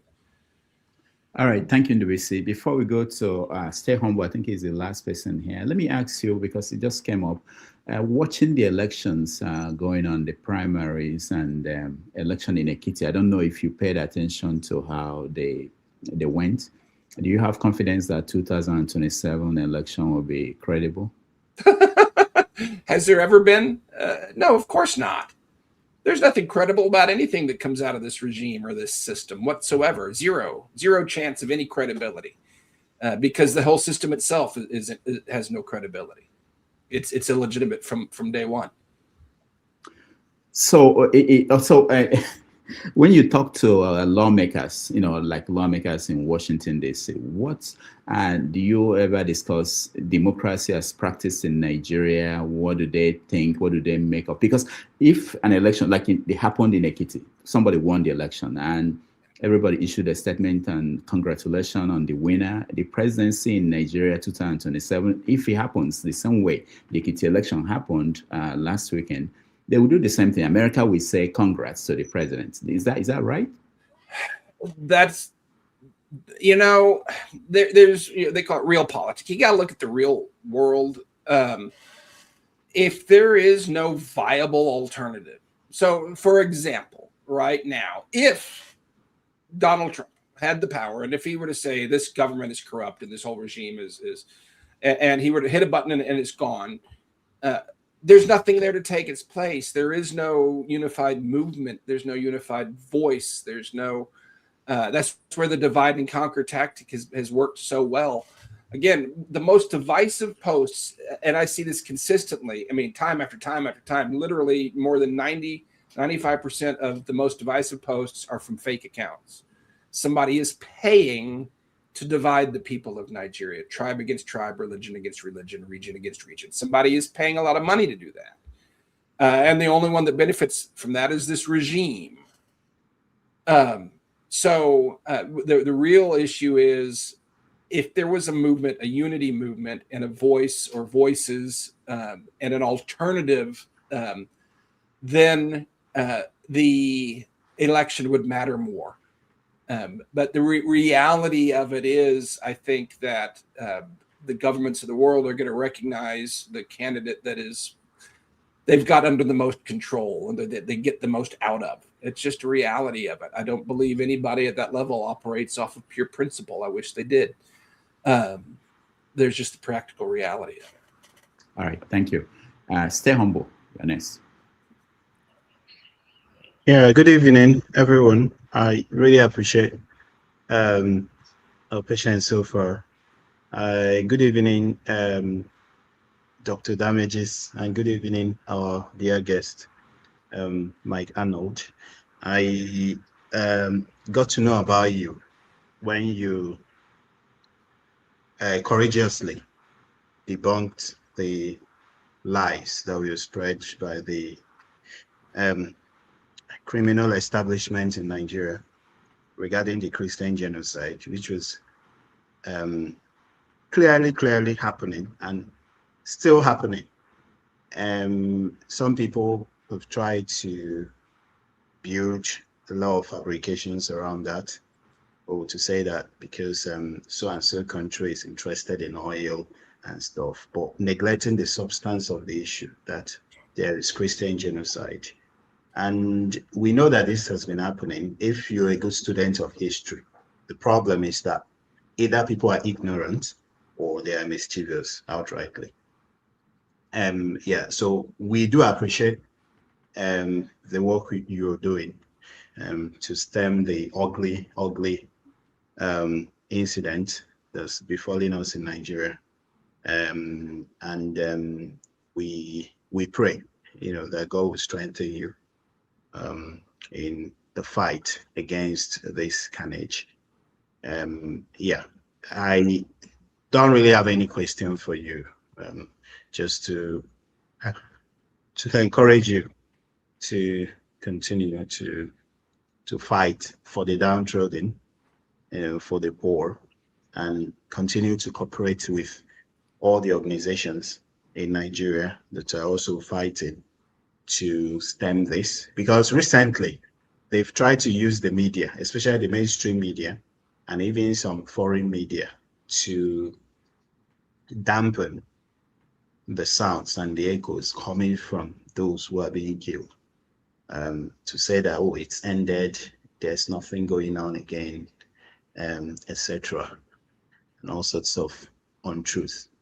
But just like KJ said, we know that this is happening and this is continuing to happen, but we will do everything possible to raise the sounds and let people know that this is happening, because the people that are responsible for this, what they hate is for this to be publicized, for this to be broadcast to people.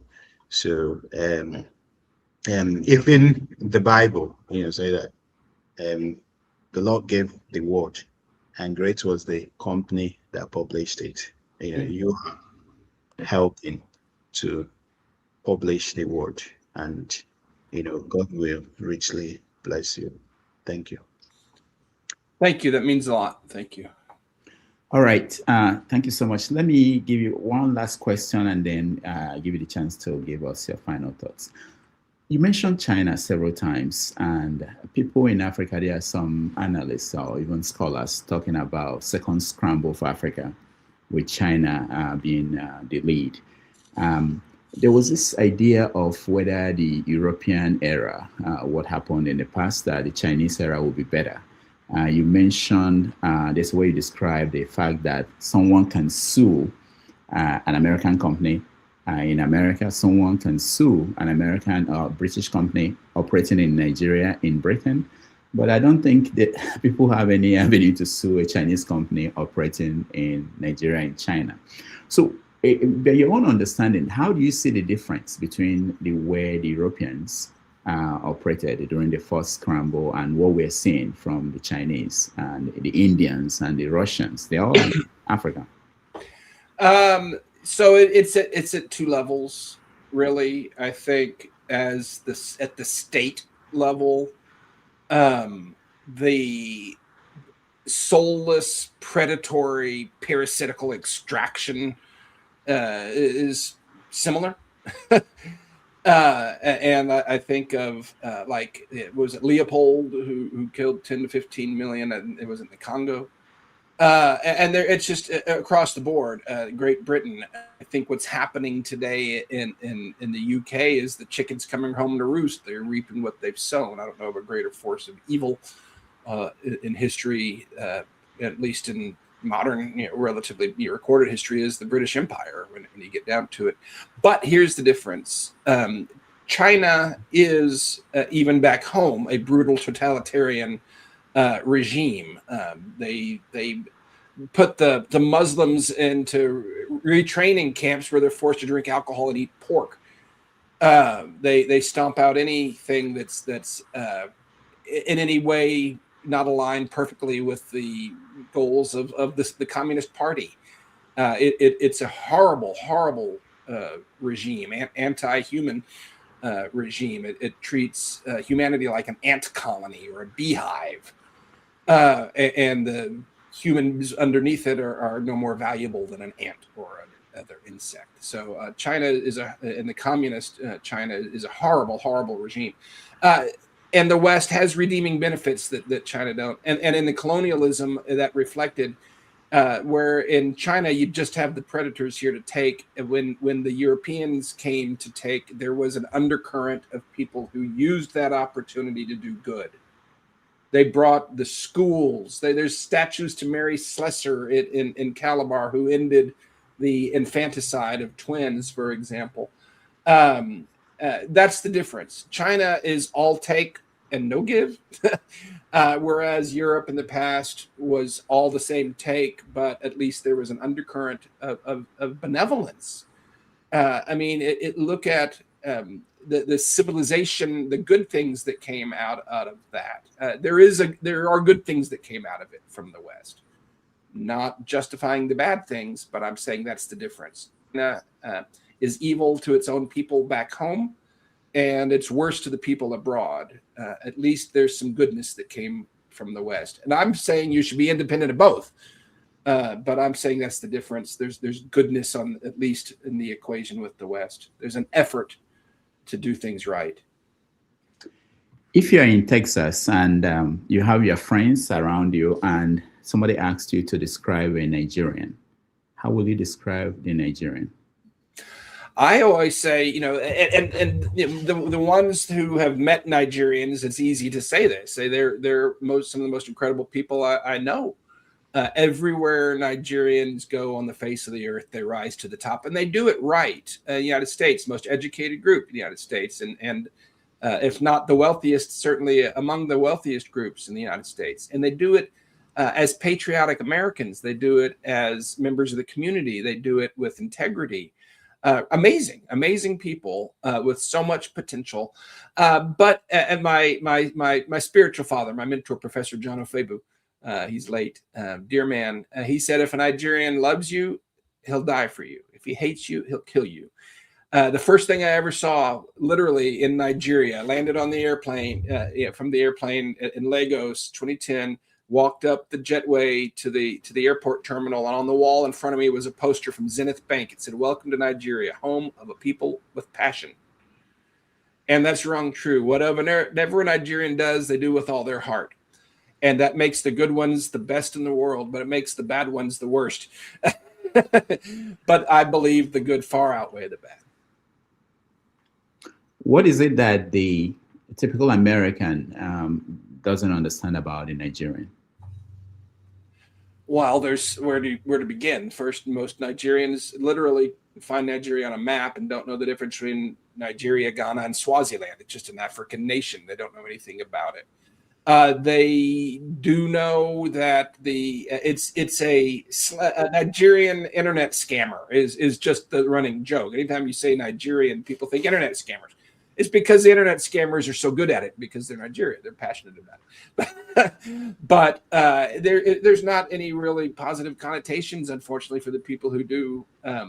Now, and like Afrobeats is not, while it originates in Nigeria, it's not generally pegged as a Nigerian thing. It's pegged as Afrobeats. But that's generally the impression. It's a big blank for the most part, unless they've encountered Nigerians in their daily life, and there's plenty of those, and they say, "Wow, those are amazing people." It's just awareness. When I go elsewhere in the world, from Texas, they think I ride a horse to work. And there's Indians shooting arrows at me. It's just the distance and the stereotypes. One last question from me. Is Nigeria a shithole country? That's a good question. I'll take you to the shittiest shithole you could possibly go in, which is in the middle of Abuja, which is some of these IDP camps that the government and the UN denies they exist. And there's survivors of the Goza massacre that are still trying to live with nothing in hand-built shanties next to sewage ditches. And many times I've been in that environment, and it's caught my breath that this is at the same time the ugliest place on earth, and it's the most beautiful place on earth I've ever been. It's ugly because of the trauma and the horror the people live in, but it's beautiful because of the people and their dignity and the hope. In the midst of that, it's touched me deeply. So, yeah, there's shithole aspects of any nation on earth, and there's certainly shithole aspects of Nigeria. And you can define that different ways. I mean, there's mass graves, that's pretty nasty. But the people are what make it amazing and what give me hope. And just like the IDP camp. It might be the ugliest place on earth, but at the same time, it's the most beautiful place on earth, in my opinion. All right. Thank you so much, Mike. Can I ask one more question? No, we don't. We're running up. Thank you so much, Mike, for being here. We are going to invite you again when we have an open conversation. We won't narrow it down to genocide, and I think you have a lot to say about other matters, which is something I'm interested in, especially with Mr. James talking about religion and Christianity. Maybe you can give us your insight, and then even forefathers, people who genuinely believe that Africa, the relationship with Africa and the West has not gone well, and that there is blame to share across the board. Again, thank you so much, and we appreciate you so much. Thank you. God bless you. This has been very enjoyable. All right. Thanks. Thank you, Mike. We appreciate it. Thank you.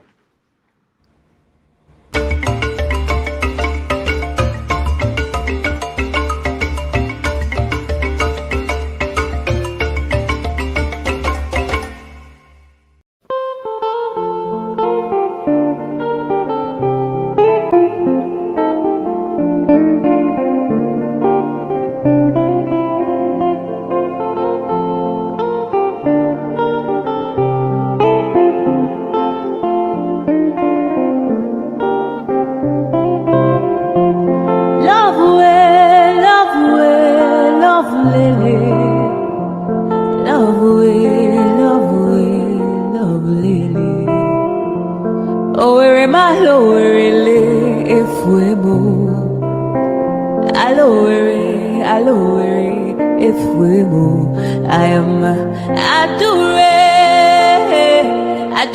lele, adure lele. Ido kwa samaka onyoma odiga powder. Ido kwa samupu onyoma odiga fomu. Ido kwa samishi onyoma odiga pilo. Oh lo lo lo lo, aduru bwebule wakawa iwariwo. Ice. Rosa Olerio, Rosanna Oleri, Rosanna Olerio adikadimba. Adure Oleri, Adure Olerio, Adure, Aturubwebule wakawa iwariwo. Adure, Adure lele, Adure, Adure lele. Ido kwa samaka onyoma odika powder. Ido kwa samuku onyoma odika fomu. Ido kwa samishi onyoma odika pilo. Oh lo lo lo lo, aturubwe pule waka dilio puti.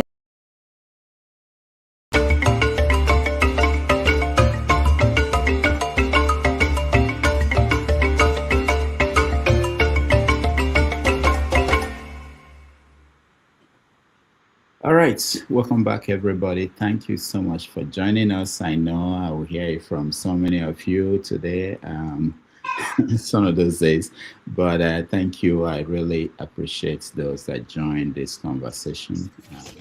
I will take a few comments. Remember, there is a follow-up show KJ will host, and there will be time for us to do analysis of what happened on this platform today. But I want to give chance to people who didn't get a chance to ask a question, or those who wanted a follow-up, or those who were not satisfied with the answer they got from their question. So I will start with people.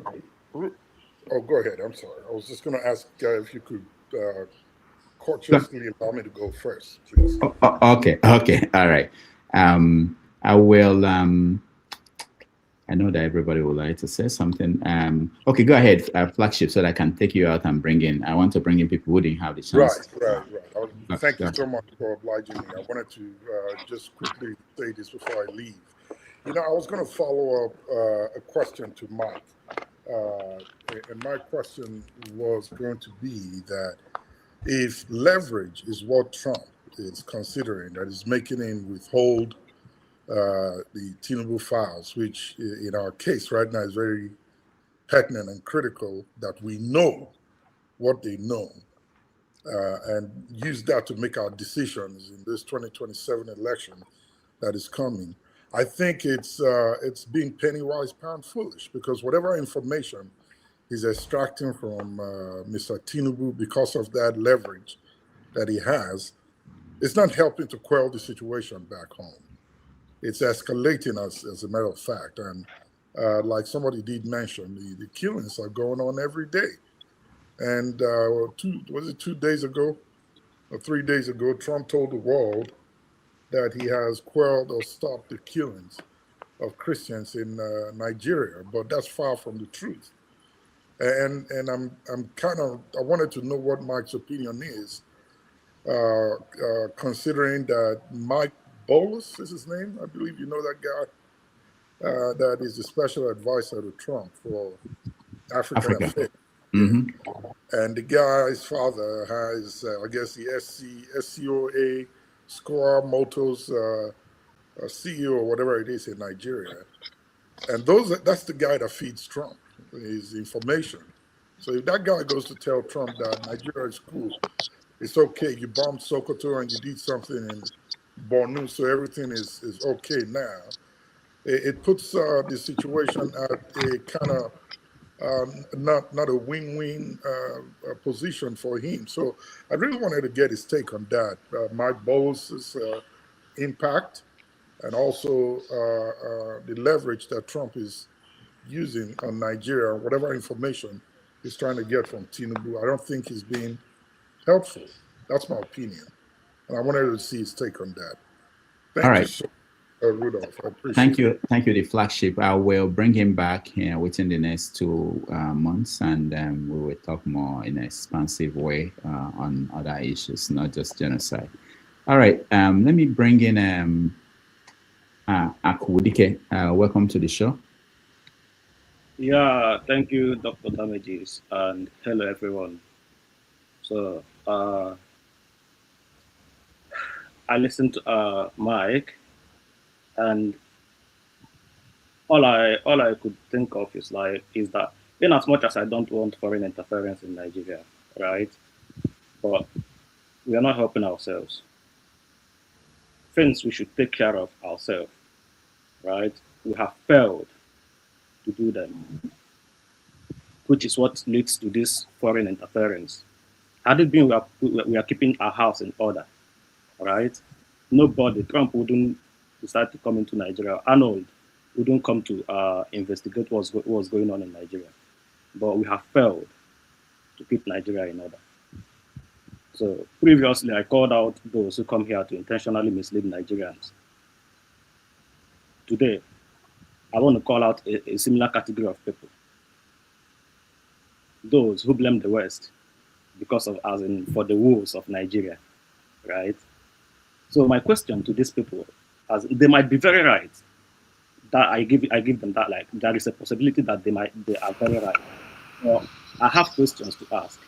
Why are you more concerned about the allegations against the West than calling out those you believe are being used to destabilize and unalive Nigerians? Why are you more concerned? Because I don't understand it. Why are you obsessed with the West? But those people that are obsessed with you barely hear them calling out the terrorists that are unaliving Nigerians. Why? Why do you excessively call the West out, but always fail to include in your statements those that are seen on the ground perpetrating the atrocities? Why the disproportionality? Why I keep asking myself this question. Why the disproportionality? If you allow yourself to be used to terrorize, unalive, and destabilize Nigeria and Nigerians, you should automatically give up your right to life. But we are busy reintegrating them into the society. Those that have killed and destabilized communities, sacked villages. But you come as in you blame the West every day.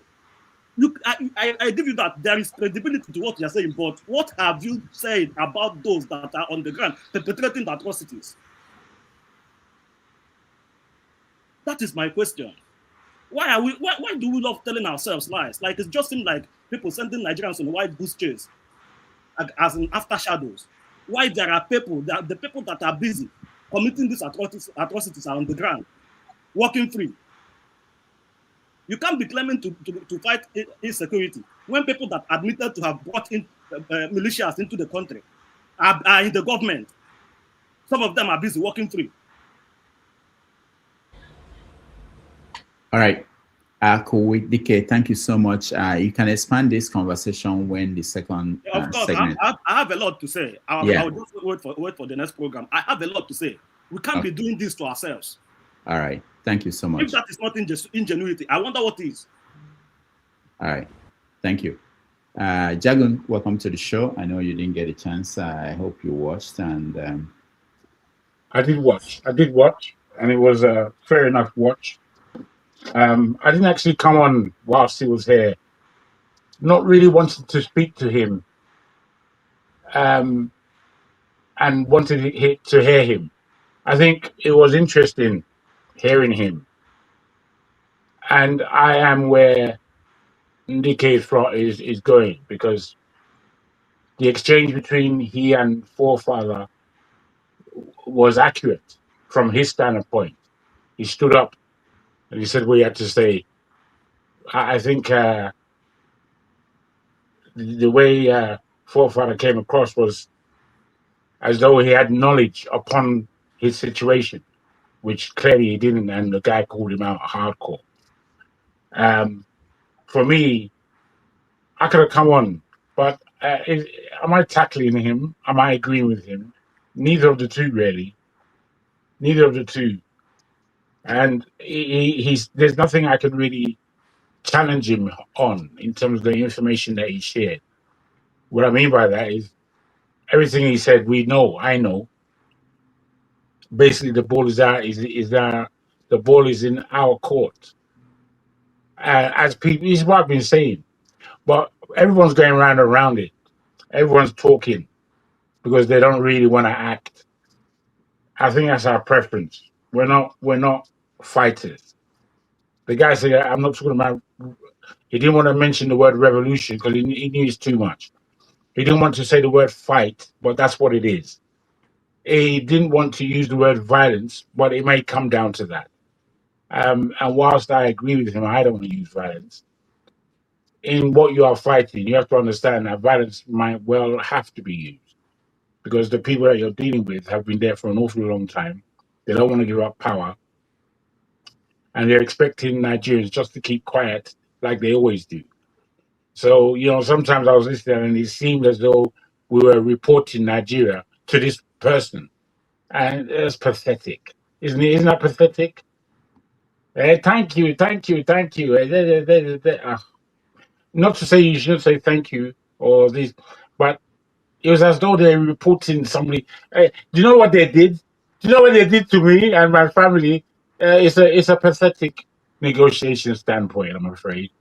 And I think sometimes we come across as pathetic. I don't know what to say. That's in my mind. Thank you. Sorry. Thank you, Sure. Jack. It's always good to hear perspectives, different perspectives. Let me get a Forefathers in. I thought you could give me it. I'll come to you next for KJ. I know you have to go and prepare. I'll come to you, but I want to hear. Wow, so it's me. Forefather, don't talk from me, sir. It's okay. Yeah, sure. Hey, stop it. So this is the funny thing about people. You can't use your position to oppress me. This show. Jefferson, mind your business. Jefferson, mind your business. You guys just remove me. I'm not against it. Okay. All right. I think he comes across as your typical white savior complex kind of human being. In the end, that's the summary. And he truly believes he's doing the right thing. And but he doesn't even know he's giving away the condescending signals that comes with such people. Calling, if he's racist, for just calling out, presenting the fact that it's a European that they are talking to on black issues, and completely refusing to listen to me, even if I didn't insult him. I was just describing the events, some of which he described himself. He completely refused, didn't want to hear it. You see, that's the thing that's what gives people up. Did I insult him? Did anybody hear me insult him once? I did not. I was just describing what his people did to our people, and he doesn't want to hear it. But he wants to save us nonetheless. Does he not? Then he called Hello confused, and James thinking small. I can't even count how many condescending statements he's made. And they don't know it when they are doing it. And if you don't know how to read it, if you have not been around people that know how to read them, you miss them easy. And our people come here and say, oh, thank you, sir, for giving us all this support and all the rest. Yeah, it's all good. You think all the missionaries that came were coming with devil pickaxes to come and kill us? No. They all come to help. But by the time you are done, they left your country completely devastated. And he talked about the Kissinger situation, but yet he's still of the American state. He supports Trump. He pretends as if Trump, Kissinger, and Obama are all from a different country. But yet, when he described that nation, he doesn't want to hear it. That's the giveaway. But our people don't know how to look at it, listen to these our people. And I really feel bad. Like Jagun said, that it's like we are reporting to the headmaster or the master of the house. You know, all those some of our people that used to call them colonial masters and all, you know, they are the ones, they are the same characters that are the ones that are very happy. They don't want to even ask him any questions. They say, thank you, sir. Thank you for, you know, you are really here to help us and all the rest. He conceded that Obama regime has something to do with the rise of Boko Haram. He considered that. And even there are reports from a US senator that also said the same thing.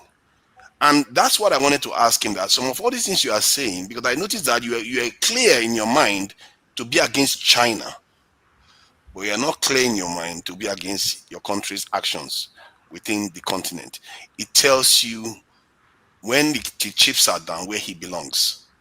And he took offense for me calling me European, as if that is a strange thing. They call themselves European all the time. If they call me African from the US, am I going to say, oh, I'm black, I'm not African? No, I'm still African, and I'm black at the same time. I didn't even call him white. So for me, I find it strange that at this level, he claims to have interacted with a lot of Nigerians. He's still incapable of watching a black person describe some of the things they've done to us. It's unbelievable, actually, given how much he professes to care about our people. And that should tell you something about our people too, that they don't want to look this guy in the eye and see him for what he truly is. They just accept, thank him. This subservient nature of ours, whatever did it to us, we didn't need to ask ourselves a lot of questions. Some of them came on here and said that we are of the devil for trying to ask pertinent questions. But it's all right, and we are going to carry on as we are. Some of us are going to be what they call apologists for the oppression of their own people, while some of us are going to push back and want to really, really change things for the better. And if you want to interact with foreigners, you interact on an equal basis. That's the minimum. Rudolph, excuse me, I can hardly hold myself. Yeah, please hold yourself. Please hold yourself. Sorry, no, I'm not. I'm begging you. Hold yourself. You are not the only person here. Oti, hold yourself. If you want to interact with foreigners, this guy, I can't. I mean, I don't know what he thinks he is. I can't count the number of complices this guy. I don't know what your problem is. Everything I said was factual. See, okay, because a white man can tell nonsense to you. A white man can tell you nonsense to show you how useless you are. But you would hate me saying it. You see how useless our people are. Can you let me finish? Can you let me finish? You're getting me pissed now. Father, you are on point. No, you are my people. You like it or not? You are my people. That's the stupid thing. Because people like you, sorry. I'm not so. Because you don't have I don't mind on the TV show. You start here and watch an Oyibo man call your own sister confused. You watch here, you sat here and watch an Oyibo man call James. What is a pro-colonialist? What do you want him to do? Yet when I question some of the things, and some of his narrative, you are here to defend him. Having a conversation. See how useless our people are. This is the problem with our people. All right. Thank you. This is my turn, but I don't know. It's your turn. No, there's no turn. No wonder we are oppressed. All right, everybody, what have you ever done for Nigeria? What have you ever done for Africa? Everybody, calm down, everybody. First of all, there's no nonsense. At least I'm not here licking the backside of our oppressors. I'm not here licking the backside of our oppressors. Why is it I can't meet some people? That's enough. Calm down, everybody. So I don't want us to exhaust reactions here. There's a show coming up, and I just want to hear a snap of. He finds it funny. I just want to hear a snippet of. I'm not joking. What do you want me to say? You want me to hit forefathers' curse on you? Because you not work anything. See, the forefathers, I know where you are going with this thing. I know where you are going, but let us be honest with ourselves. When Bill Gates and the likes, it will work because it's a natural one. You need to start removing people. They don't want to obey you. Yeah, that's true. You're right. What did you do? He was smiling with us, giving us money, and then they are killing us behind, but yet we said nothing about it. But someone is trying to come here to try to be objective about things that are going wrong, leaving their country. Do you think they don't have other better things to do? As far as I'm concerned, did I insult him? I did not insult him. You are not. He's pleasing the white agenda. Which white agenda? How did the white agenda? Use his own words against him and he got crossed. Why are he is the one that said Obama helped? He said it because he was being clear about it, that it was a different administration. It was a different administration where all those carnages happened. And they know about it. Of course, that is another layer of and he's from the same country. Trying to handle. All right. So like I said, we don't want this to extend too far. I just want to hear a few people before KJ does an in-depth review of what happened. KJ, can you come on? Jefferson, you've had your chance, okay? Well, you had a chance. I can't do anything about that. Okay. Thank you so much. Rudolph, you're a great man. I don't know about that. I'm giving up. I'm about giving up. Because I think I'm getting to a point where I will give up. Now, this is what I want to say. This guy is on his own. We went to invite him to come and speak on this platform because he is currently being interviewed all around the world for what he's doing. He's not only doing what he had just talked about. This guy has established a school for some of our people and an IDP camps, and he's feeding those people in those camps almost on, in fact, I cannot say on daily basis, feeding them on daily basis year to year for a long time. He's sponsoring some people. Hold on, sir. Oh God! So they have to interject to tie the mindset of Africans. So listen, hold on now, please. Hold on, my brother. Hold on. Jefferson, when do you smoke? Anything that I said to him. KJ, hold on. So Jefferson, it has nothing to do with what I said to him. Why is forefathers talking? KJ, Jefferson. So this is the thing, I have no issue with you interjecting, but it doesn't help anybody if we don't hear you at the end, because KJ is speaking. That's all my frustration with you guys. I don't know what you just said, but you spoke. Do you like that? Do you accomplish anything? Sorry, I think it's my speakers. I think maybe the speaker. I don't know if you can hear me, but no. The point why we couldn't hear you was that KJ was speaking. I'm not going to say anything. I know where you're going. I'm not saying anything. But what I'm trying to say is that if someone can leave their country, to come and do a job that our own government officials are able to do, I think it's a problem. Sometimes we need to tell ourselves the truth. Are we doing what we're supposed to do rightly within our own home? Okay, why don't you wait for your time? Why don't you wait for your time? Pro-colonialists, wait for your time. Just push me off because I know that's how you guys do. Let KJ speak. No, did I interrupt? Is there every time I interrupt KJ? I have to compliment his contribution because of the way this conversation was going. He has not finished. He has not finished. I'm not saying because I want to shut down KJ. I'm not shutting down KJ. What do I'm you not smoke? shutting you down. I'm just trying to point out our mindset here. The kind of mindset that we have, we are hypocrites and we know it. Someone can tell you to go and crack. And how angry is that it's going to a white man but bad. someone is coming here to do something different. All right. All right. Sorry So for do what you guys want to do. thank you. Okay. Thank you, Jefferson. I'm just saying that this individual who have no relative, no friends in those communities, and may never have, his children may never go to those places. He is living comfortably in Texas. He was a former mayor in Texas. That means he's not looking for food. Okay, he lives the comfort of his home, comes to Africa or comes to Nigeria, as the case may be, starts a school for the people who we have massacred their children and themselves. And the ones that are left, they pick them up, put them inside IDP camps, establish a school for them, so close for them. And we still have something to say about this individual. Even if it's a selfish purpose, you and I are not doing that. Even though when we get such money, we prefer to buy big cars with big tires and go to our communities and oppress the people who can't even afford one. That's what we do. We don't talk to our government officials this way because all of us have government officials in our communities. Even your local government chairman, you don't call them to harass them, to say, so why are you not doing this? We don't. But when somebody volunteers to do it, we find a way to make sure we demoralize the person. And I don't think it's correct. Even if he's doing it for a selfish interest, the mere fact that some lives are being saved is something we should celebrate. And I have no apology for anybody who thinks I come to, to thank him for what he's doing. What he's doing is so important to all of us, even if it's just one life that he's saving. Let me say this, and I want it to be on record. The first time they started Christian genocide or Christian, wiping of Christians in the north, it didn't start today. It started far back as before Mentaseni. We have had Mentaseni in Nigeria.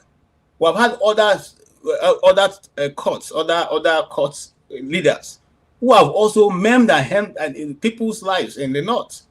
We have the Miss World pageant massacre of the Ben Bruce own. These are not things that happened yesterday. These have been coming long time, and we've been reporting these things. So when somebody is living his comfort, let's not make it look as, and you see the word you use, majority of those of you who are in the US here, you don't like, the people don't like to be called you white men, and just like we don't like them to call us you black men, you black people. Okay, so I'm not trying to defend anybody. I'm just simply saying the first thing you learn is what the worst English word that we use between ourselves is a bit different from what the meaning carries for them. And that's the first thing I learned here. Because somebody can tell them in America, oh, come on, don't be silly. It's not an excuse, it's not an insult for them. For them, they can tell you get out of here. It's not an insult. But for Nigeria, if you tell me get out of here, I may take offense. So having said that, because I'm trying to run up so I can move out. Forefather, you say he clearly understands what he wants to do, in his mind. He thinks he's helping. Just like you, when you're talking about Russia, you clearly understand what Putin is doing wrong, and you lay it out how Putin is losing the war against you. Even though you're not there, you don't have any record apart from what you read in the on the pages of the internet. You have nothing. You're not taking part in the day-to-day fighting of that war. But you believe they are losing. Just like the same way you have come to tell us America is losing the war against Iran. You have no fact apart from what you read. So when you now when the table is turned and you bring that same argument and tell somebody who is on the ground of what he's doing, who goes there and have people he's employed and paying, giving you data day-to-day running, and you think the person is wrong because you have read something different or you have a different mindset, and you make it look as if the person is actually telling lies. It doesn't tell well, most especially if the person is our guest. We invited him. He mustn't be here. So I still say, once you want to arrange your question, arrange it in such a way that it will not be Discord, whatever. It not be degrading, okay, to the person who you are asking the question. Because if I feel insulted, I will come after you.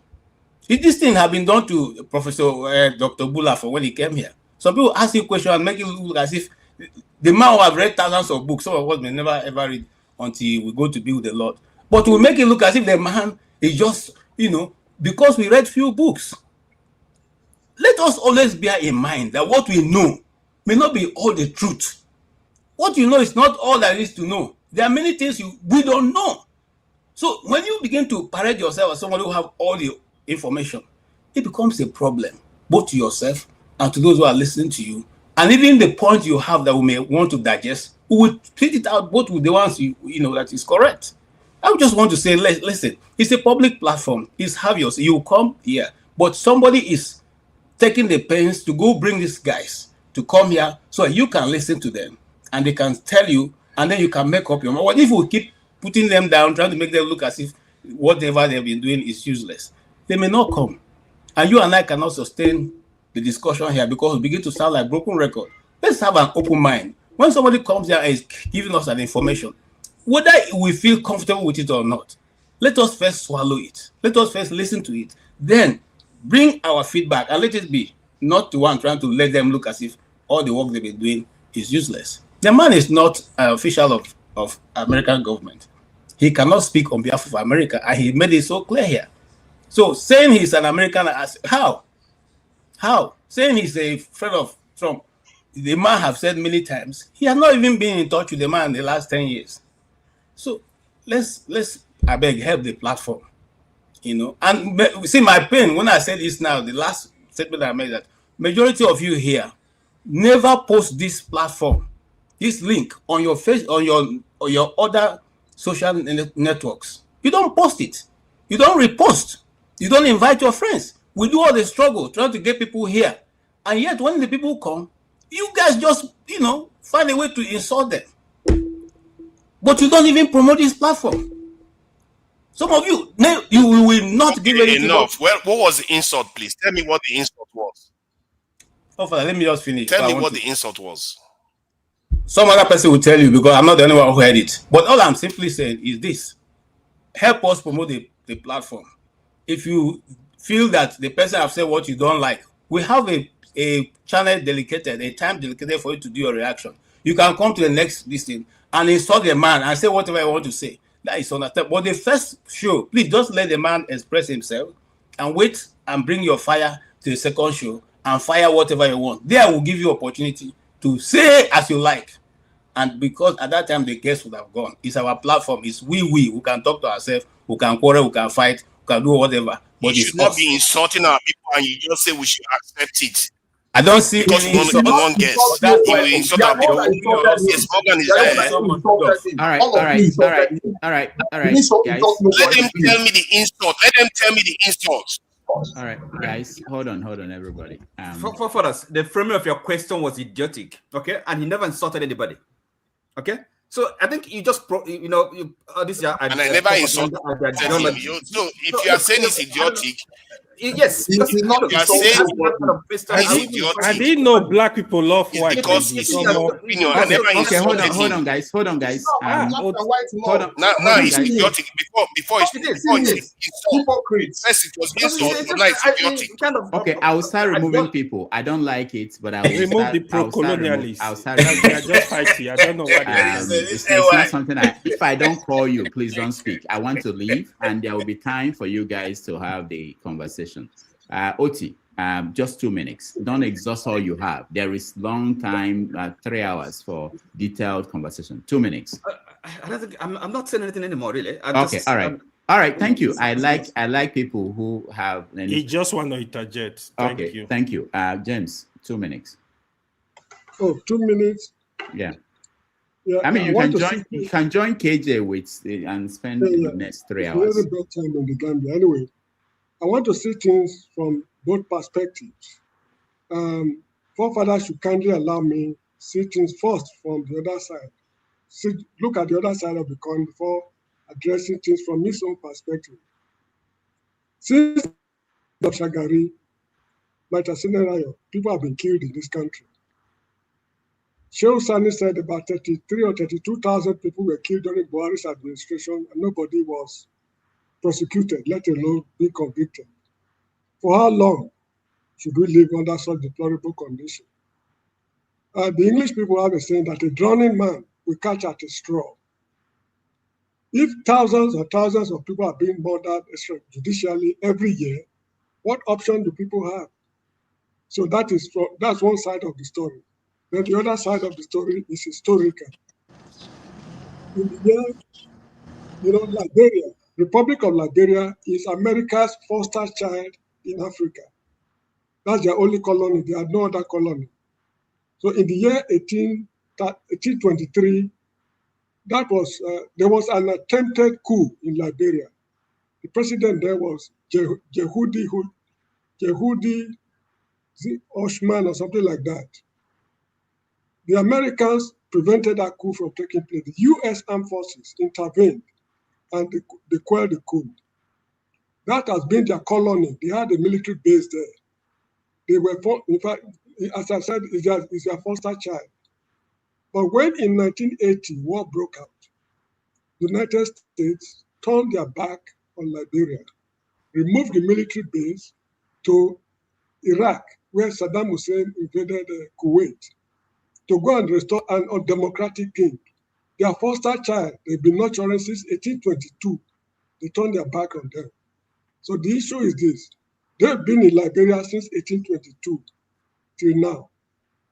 How developed is the Republic of Liberia? You get the point I'm making? So when this man comes and says, I'm doing X, Y, Z to help you, what kind of help will you render Nigeria that the United States government has not rendered Liberia? So this is how I look at the whole show. And one thing we should realize is this. This problem we are discussing, Africa underdevelopment, should no longer be discussed in public. Discussing this matter in public, you're only arming your enemy. Machiavelli, in one of his writings, said, there is no point to issue a threat to your enemy because you are making him, you are preparing him longer than he ought to be in his dealings with you. Because when you are threatening him, you don't know what is going through his mind, but he can know the extent to which you can go. So when you are dealing with your enemy, it doesn't make sense threatening him. So this is how I see this matter. Discussing this matter in public is tantamount to a slave plotting his escape from slavery in the presence of his master. We should stop discussing this kind of matters in public. So this is my opinion. Both sides are correct. It's good we respect him as our guest, but at the same time, you imagine the foul language he used on me. I refuse to respond because he's our guest. He didn't use any foul language on you, sir. Yes, he said I think very little. When I told him that God created the world in darkness, that is my opinion. Anybody who is not receptive to criticisms is not fit to lead. It's not fit to be a leader. That is the world we live in. So for him to tell me that my reasoning is shallow, in fact, I really don't want to argue with him. So he has come, and we thank him very much for coming. We hope to meet him again next time. So let us not quarrel over the treatment the white man has meted on us. As I told him earlier on, which you all heard, we have suffered more than the Jews. James, can I ask you a question? James, no. I want to ask him a question. Don't go there. Don't go there. We don't have let me time just ask me a question. I'm sorry. You cannot let me just ask me a question. Then your time is up. So get down from that platform. No, don't let me use foul language on you because. Go ahead, you stupid son of a bitch. Go ahead and use the foul language on me. Unbelievable. I miss this, So this is the point I want to make now because, our guests, when we have guests here, they also share the link to the show and other people will watch it. So it's another reason why we have this break so that at least we sound professional when other people are watching it, like what we are doing now, which is out of out of work. I just wanted to hear, just feedback from a few people, but I think it's going into in-depth fight and conversation that should be reserved for the second show.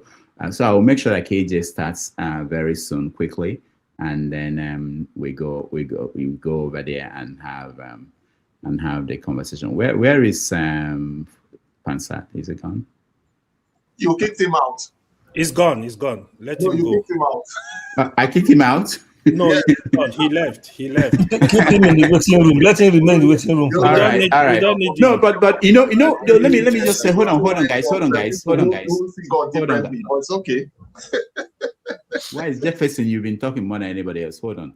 The reason why sometimes I look for certain people is that I want to hear a different perspective. I may not be able to watch the other show that will happen. So I wanted to hear, like, Pansat, that's why I called, not everybody's not important, but I want to hear a different perspective and get a view of the general perspective of how people reacted to the show. That's just what I'm trying to do. Hello was also very feisty today. Ify, let me hear from Ify before Ify, go ahead. Before me, I'm the oldest minority. Leave this. Okay.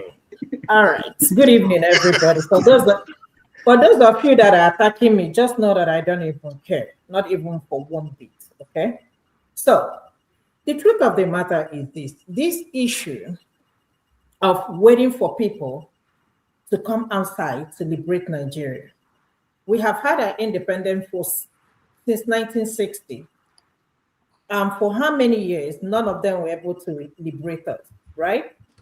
China liberated themselves. They didn't call anybody to come and liberate them. Every time we are waiting for either British or either Americans to come and liberate us. And let me ask you something. Tell me one country America has ever liberated. Just tell me. Tell me. Obama invaded Libya, and look at where Libya is today.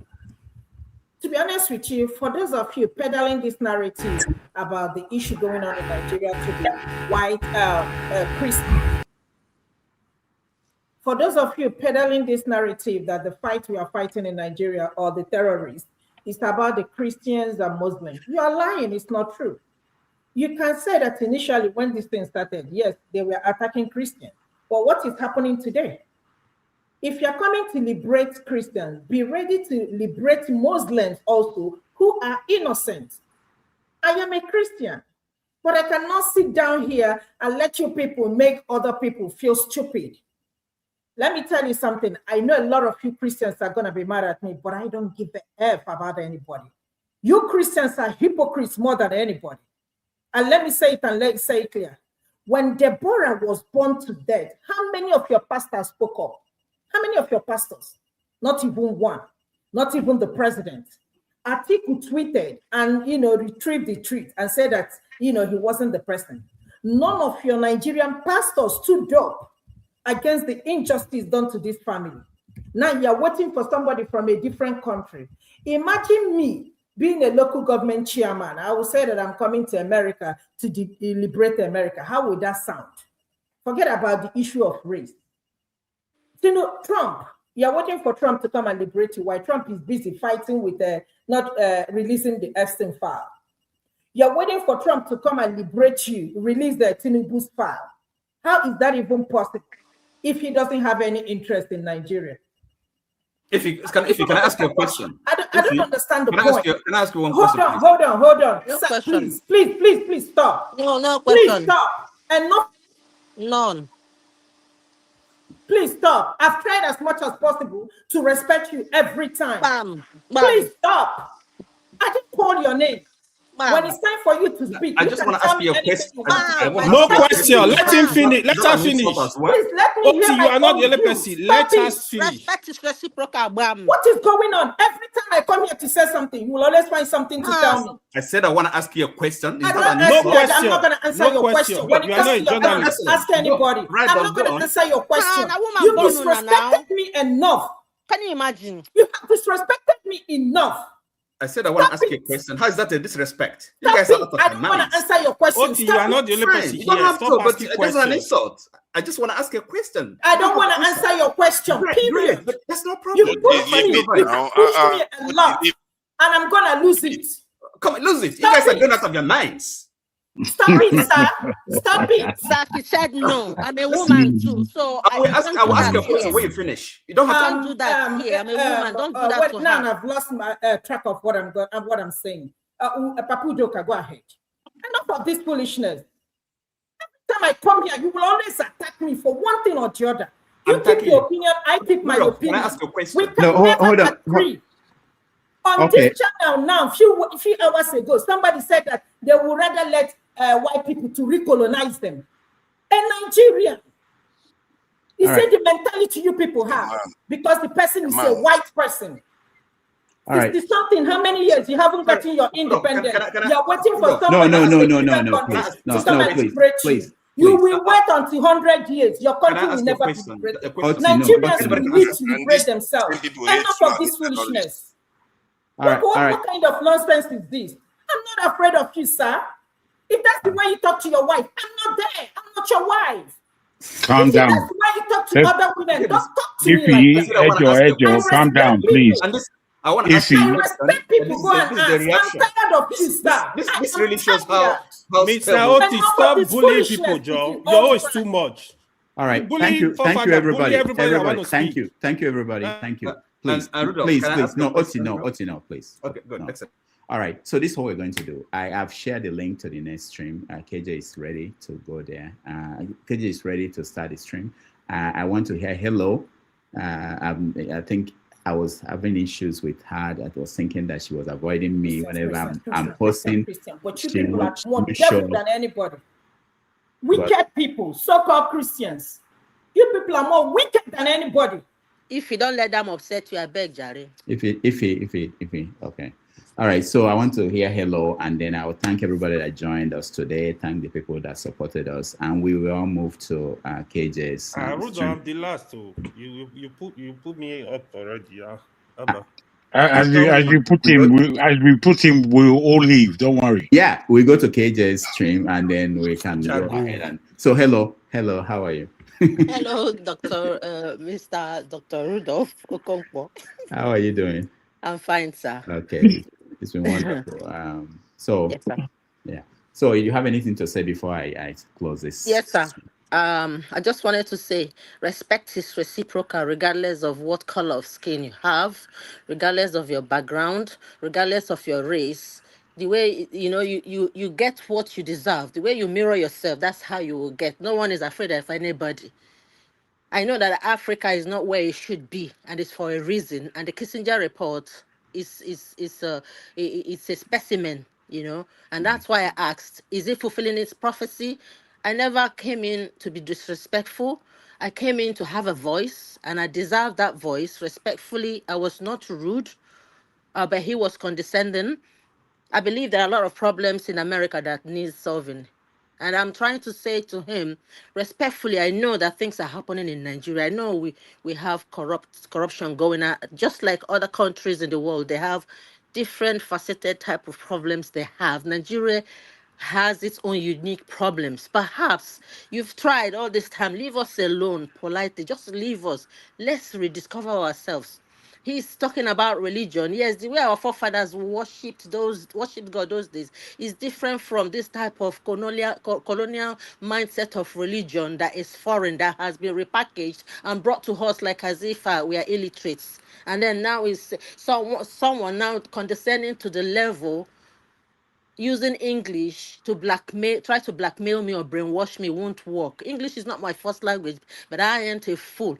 When you're trying to recolonize my mindset again on the public media in 2026, brainwash me again, and then say I'm confused instead of you to answer the questions, point by point. If you think I got it right, educate me. I like to learn. I have an open mind as a proud Nigerian. I want Nigeria to work. But Nigeria's problem is not just inside Nigeria, it's outside Nigeria. And I'm saying if he helps to cut off that outside hand, that is affecting us. We will now focus on inside of our problems. We don't need you. You're talking over us, making noise as if you care more. You cannot love my country more than I loved Nigeria. And then you come publicly to talk as if you're a god. Damn you, man. I have respect and it's reciprocal.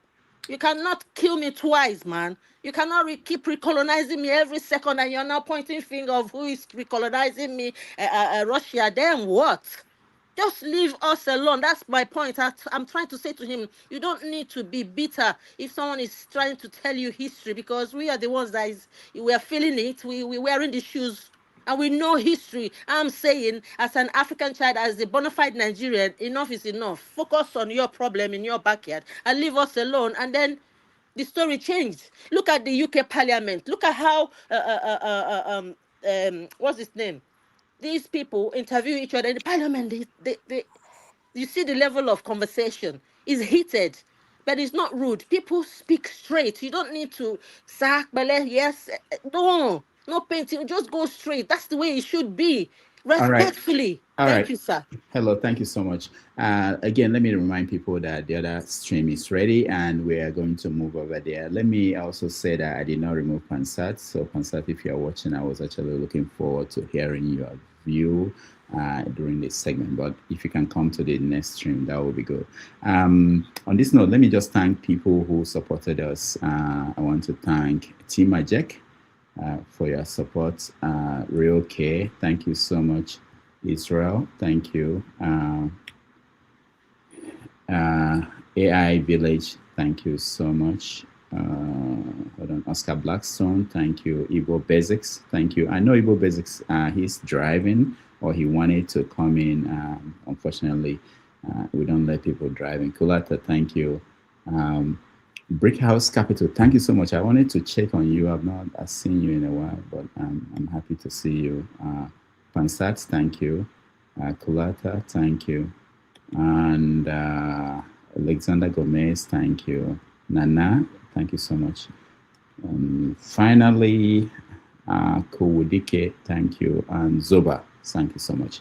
All right, so we're going over to the next one. I will actually step in because I really want to hear some of these things, but we want to make sure that this one we close it up so that other people will watch and it will at least look decent. Those at the back end, Ovie, thank you. I could see you. Femi, thank you so much for joining us. Jefferson, thank you. Jefferson, I want to hear more of your expanded view. So hello, thank you so much for being here. Ifi, thank you so much. Ndubisi, thank you. Forefathers, thank you. Oti, thank you. IY, thank you. And Jagun, thank you. And I will see you guys at the other end. Where is the link? I just shared. It's on the comment section. I'll share it. Comment. Yeah.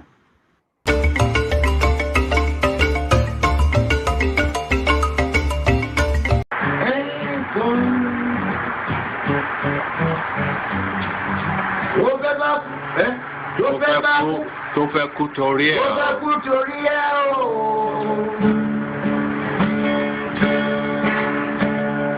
Ọwọ́ ẹni ló ti ṣàánú kọ́. Ayé la bá, ayé la fi sílẹ̀ sí. Rònà èyíyàn. Thank you so much for watching. Thank you. Have you subscribed? Yes, you. Have you subscribed? You. Yeah, before you go, click. It's free. Click. Just that's it. Have you subscribed? You're laughing. Have you subscribed? Have you subscribed? Thank you. Thank you. Thank you. Hey, madam. Thank you so much. I can see you. We have to get to 100,000 subscribers. By the end of the year, how are we going to do that if you don't subscribe? Yes, you.